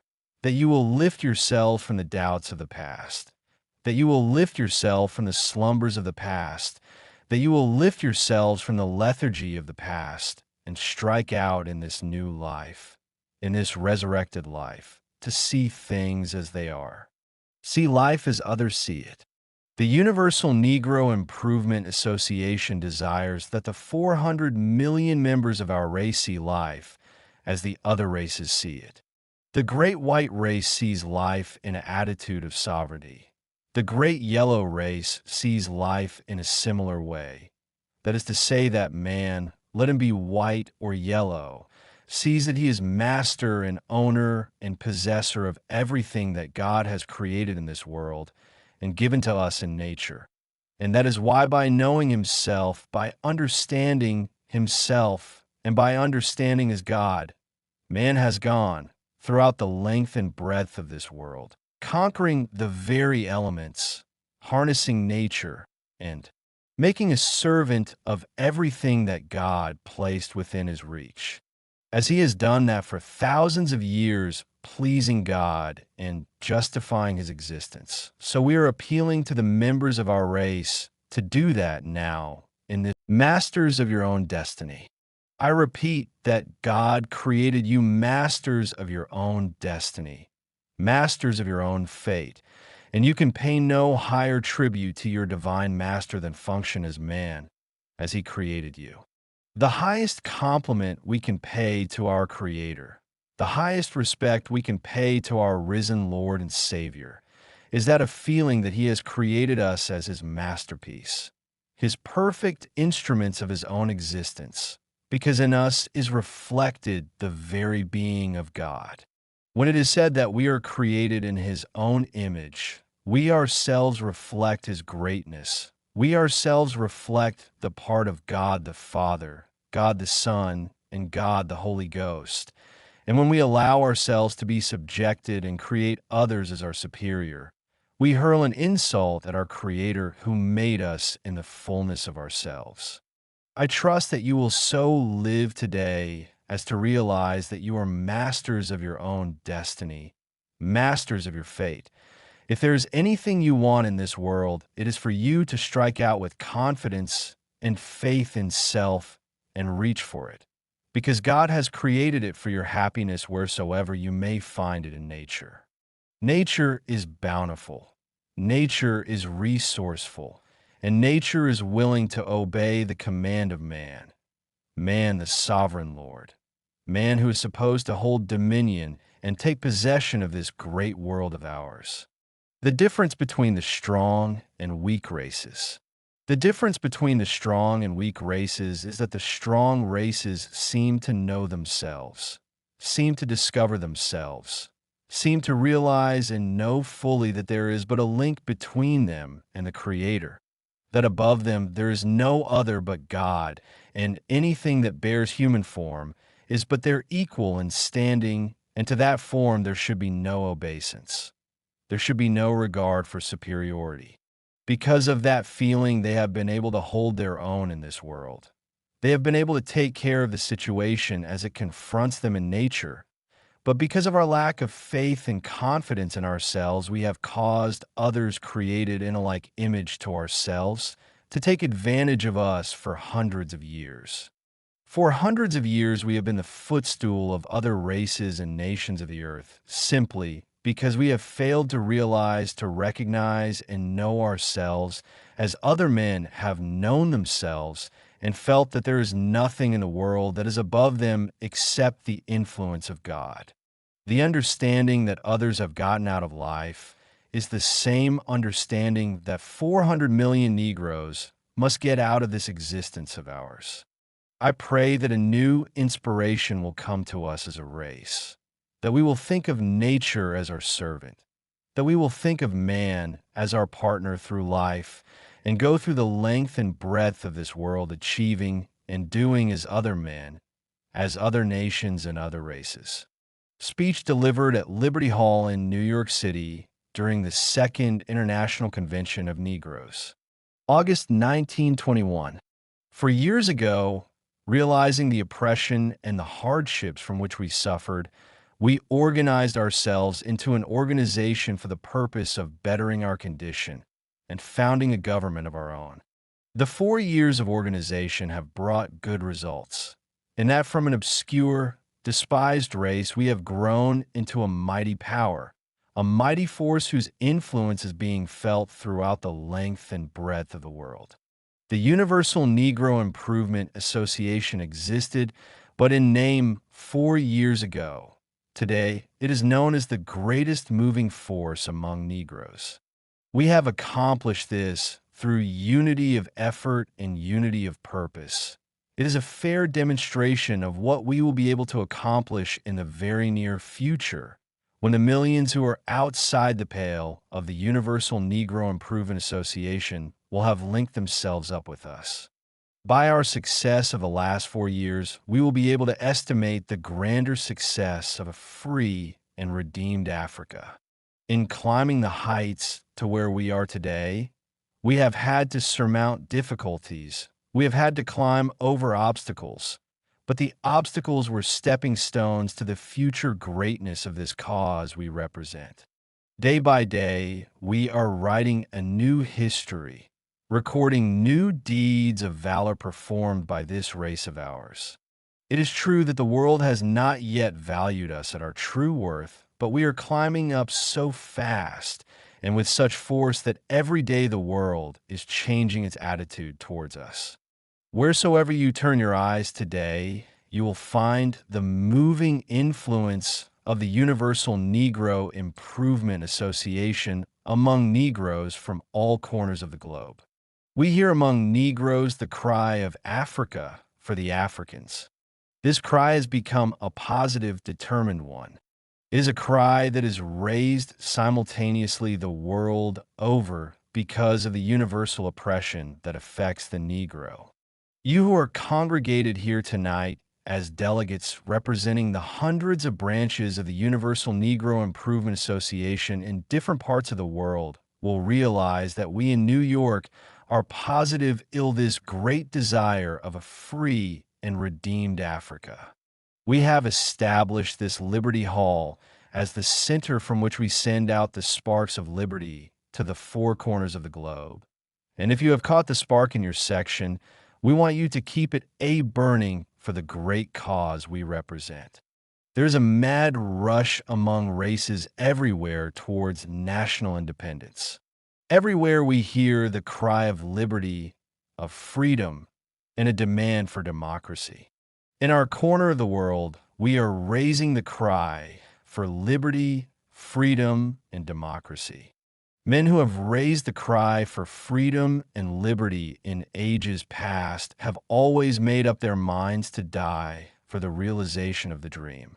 We who are assembled in this convention as delegates representing the Negroes of the world give out the same spirit that the fathers of liberty in this country gave out over 100 years ago. We give out a spirit that knows no compromise, a spirit that refuses to turn back, a spirit that says liberty or death. And in prosecution of this great ideal, the ideal of a free and redeemed Africa, men may scorn, men may spurn us, and may say that we are on the wrong side of life, but let me tell you that way in which you are traveling is just the way all peoples who are free have traveled in the past. If you want liberty, you yourselves must strike the blow. If you must be free, you must become so through your own effort, through your own initiative. Those who have discouraged you in the past are those who have enslaved you for centuries, and it is not expected that they will admit that you have a right to strike out at this late hour for freedom, liberty, and democracy. At no time in the history of the world, for the last 500 years, was there ever a serious attempt made to free Negroes. We have been camouflaged into believing that we were made free by Abraham Lincoln, that we were made free by Victoria of England, but up to now, we are still slaves. We are industrial slaves. We are social slaves. We are political slaves, and the new Negro desires a freedom that has no boundary, no limit. We desire a freedom that will lift us to the common standard of all men, whether they be white men of Europe or yellow men of Asia. Therefore, in our desire to lift ourselves to that standard, we shall stop at nothing until there is a free and redeemed Africa. I understand that just at this time, while we are endeavoring to create public opinion and public sentiment in favor of a free Africa, that others of our race are being subsidized to turn the attention of the world toward a different desire on the part of Negroes. But let me tell you that we who make up this organization know no turning back.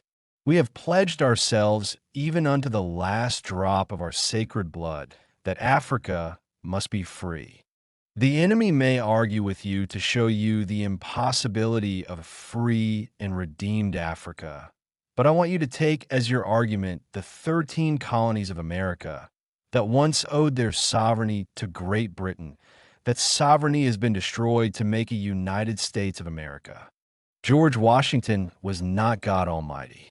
He was a man like any Negro in this building. And if he and his associates were able to make a free America, we too can make a free Africa. Hampton, Gladstone, Pitt, and Disraeli were not the representatives of God in the person of Jesus Christ. They were but men, but in their time they worked for the expansion of the British Empire. And today they boast of a British Empire upon which the sun never sets.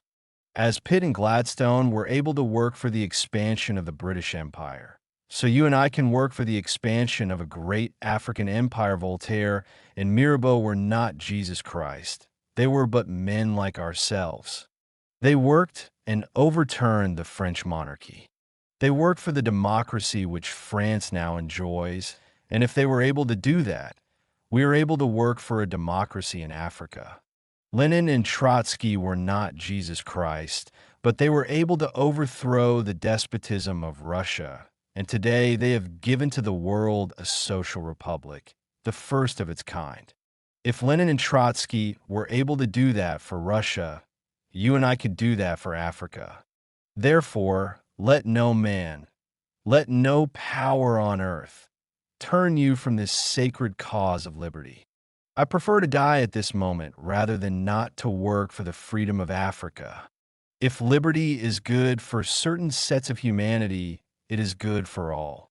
Black men, colored men, Negroes have as much right to be free as any other race that God Almighty ever created. And we desire freedom that is unfettered, freedom that is unlimited, freedom that will give us a chance and opportunity to rise to the fullest of our ambition, and that we cannot get in countries where other men rule and dominate. We have reached the time when every minute, every second must count for something done, something achieved in the cause of Africa. We need the freedom of Africa now. Therefore, we desire the kind of leadership that will give it to us as quickly as possible. You will realize that not only individuals, but governments are using their influence against us. But what do we care about the unrighteous influence of any government? Our cause is based upon righteousness. And anything that is not righteous we have no respect for, because God Almighty is our leader and Jesus Christ our standard bearer. We rely on them for that kind of leadership that would make us free. For it is the same God who inspired the psalmist to write, "Princes shall come out of Egypt, and Ethiopia shall stretch out her hands unto God." At this moment, methinks I see Ethiopia stretching forth her hands unto God, and methinks I see the angel of God taking up the standard of the red, the black, and the green, and saying, "Men of the Negro race, men of Ethiopia, follow me." Tonight we are following. We are following 400 million strong. We are following with a determination that we must be free before the wreck of matter, before the crash of worlds. It falls to our lot to tear off the shackles that bind Mother Africa. Can you do it? You did it in the Revolutionary War. You did it in the Civil War. You did it at the battles of the Marne and Verdun. You did it in Mesopotamia. You can do it marching up the battle heights of Africa. Let the world know that 400 million Negroes are prepared to die or live as free men. Despise us as much as you care. Ignore us as much as you care. We are coming 400 million strong. We are coming with our woes behind us, with the memory of suffering behind us. Woes and suffering of 300 years, they shall be our inspiration. My bulwark of strength in the conflict for freedom in Africa will be the 300 years of persecution and hardship left behind in this Western Hemisphere. The more I remember the suffering of my forefathers, the more I remember the lynchings and burnings in the southern states of America, the more I will fight on even though the battle seems doubtful. Tell me that I must turn back, and I laugh you to scorn. Go on, go on, climb ye the heights of liberty, and cease not in well-doing until you have planted the banner of the red, the black and the green on the hilltops of Africa. Statement on Arrest, January 1922.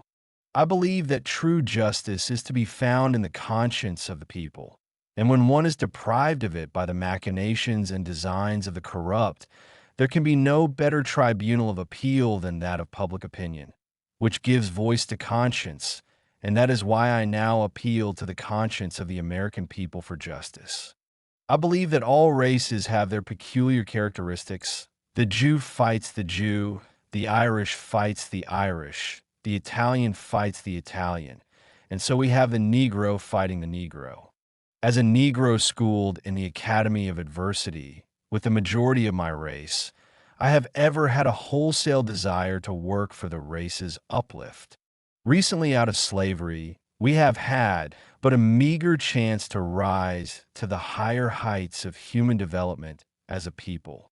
At emancipation, we were flung upon the civilized world without a program. Unlike the Irish and the Jew, we had no national aspiration of our own. We were left to the tender mercies of philanthropists and humanitarians who helped us to the best of their ability. In the Negro struggle to get somewhere, every member of the race took a selfish course all his own. There was no group program or group interest. The only cause that held us together as a people was religion. During the days of slavery, religion was the only consolation of the Negro, and then it was given to him by his masters. Immediately after the emancipation, when a Negro was thrown back upon his own resources, the illiterate race preacher took charge of us, and with the eye of selfishness he exploited the zeal of the religious. Our emotions were worked upon by our illiterate preacher, leaders of the early days. The masses of us, having found new employment for which we receive pay, were able to contribute to the partial upkeep of our own church life, thus making it profitable for the preachers of our race to exploit us in the name of God, without giving us a program by which we could redeem ourselves. After the illiterate preacher, leader, came the illiterate race politician who also had no program for the higher temporal development of the race. He, like the preacher, had his selfish plans of using and feeding upon the emotions of the people. These two illiterate parasites who extracted all that was worthwhile from the people traveled hand in hand until we reached the first milestone of higher intelligence. Then the illiterate preacher and politician had to give way to a more intelligent class, who unfortunately, with only a few exceptions scattered here and there, followed and are still following in the footsteps of the old preachers and politicians to plunder and exploit the masses because they had no vision. And now I come to the source of my troubles in fighting the battles of the masses. I come to the people in the role of the reformer and say to them, awake! The day is upon you. Go forth in the name of the race and build yourselves a nation. Redeem your country, Africa, the land from whence you came, and prove yourselves men worthy of the recognition of others. This is the offense I have committed against the selfish Negro preachers and politicians who have for more than half a century waxed fat at the expense of the people. The shout goes up. We cannot allow Garvey to preach his reformation and expose us to the people. The people will become too wise. We will lose our standing among them, and they will not support us. We must get Garvey. We must discredit him before the people. We cannot do it ourselves because we have no power. We will frame him up. We will lay traps for him. We will state all manner of charges against him to the various departments of government so that the government will prosecute him for us. Such have been the ravings, machinations, and designs of a certain class of Negro politicians and preachers against me because of my reform work of 3.5 years among my people that has over 4 million followers. Jews, Irish, and reformers of all races have had their troubles and trials with their own people. So I am satisfied to bear the persecution of my own that they might be free. I trust no one from the people would believe that I could be so mean as to defraud a fellow Negro, either directly or indirectly. I have an ideal that is far above money, and that is to see my people really free. Others of my race oppose me because they fear my influence among the people, and they judge me from their own corrupt, selfish consciences. There's an old adage that says, a thief does not like to see another man carrying a long bag, and thus the dishonest ones of our preachers and politicians, believing that I am of their stamp, try to embarrass me by framing me up with the law. I have had to dismiss from the employ of the association and cause the arrest of many dishonest preachers and politicians, and now their fraternities are out for revenge. Poor misguided mortals! How can they, when the conscience and soul of a man cannot be incriminated from without? The Negro ministry needs purging, and with the help of God and the people, we shall in a short while show to the world a new race by the purification of those who lead. I desire to say that I have a great amount of confidence in several of the preachers and politicians of my race today, but the great majority need purging because among them we have gamblers, thieves, rogues, vagabonds, and these are the ones who are fighting me at this time. Closing regret. There has never been a movement where the leader has not suffered for the cause and not received the ingratitude of the people. I, like the rest, am prepared for the consequence. The following preamble to the Constitution of the organization was written by the founder and speaks for itself. The Universal Negro Improvement Association and African Communities League is a social, friendly, humanitarian, charitable, educational, institutional, constructive, and expansive society, and is founded by persons desiring to the utmost to work for the general uplift of the Negro peoples of the world. And the members pledge themselves to do all in their power to conserve the rights of their noble race and to respect the rights of all mankind, believing always in the brotherhood of man and the fatherhood of God. The motto of the organization is one God, one aim, one destiny. Therefore, let justice be done to all mankind, realizing that if the strong oppresses the weak, confusion and discontent will ever mark the path of man. But with love, faith, and charity towards all the reign of peace, and plenty will be heralded into the world, and the generations of men shall be called blessed.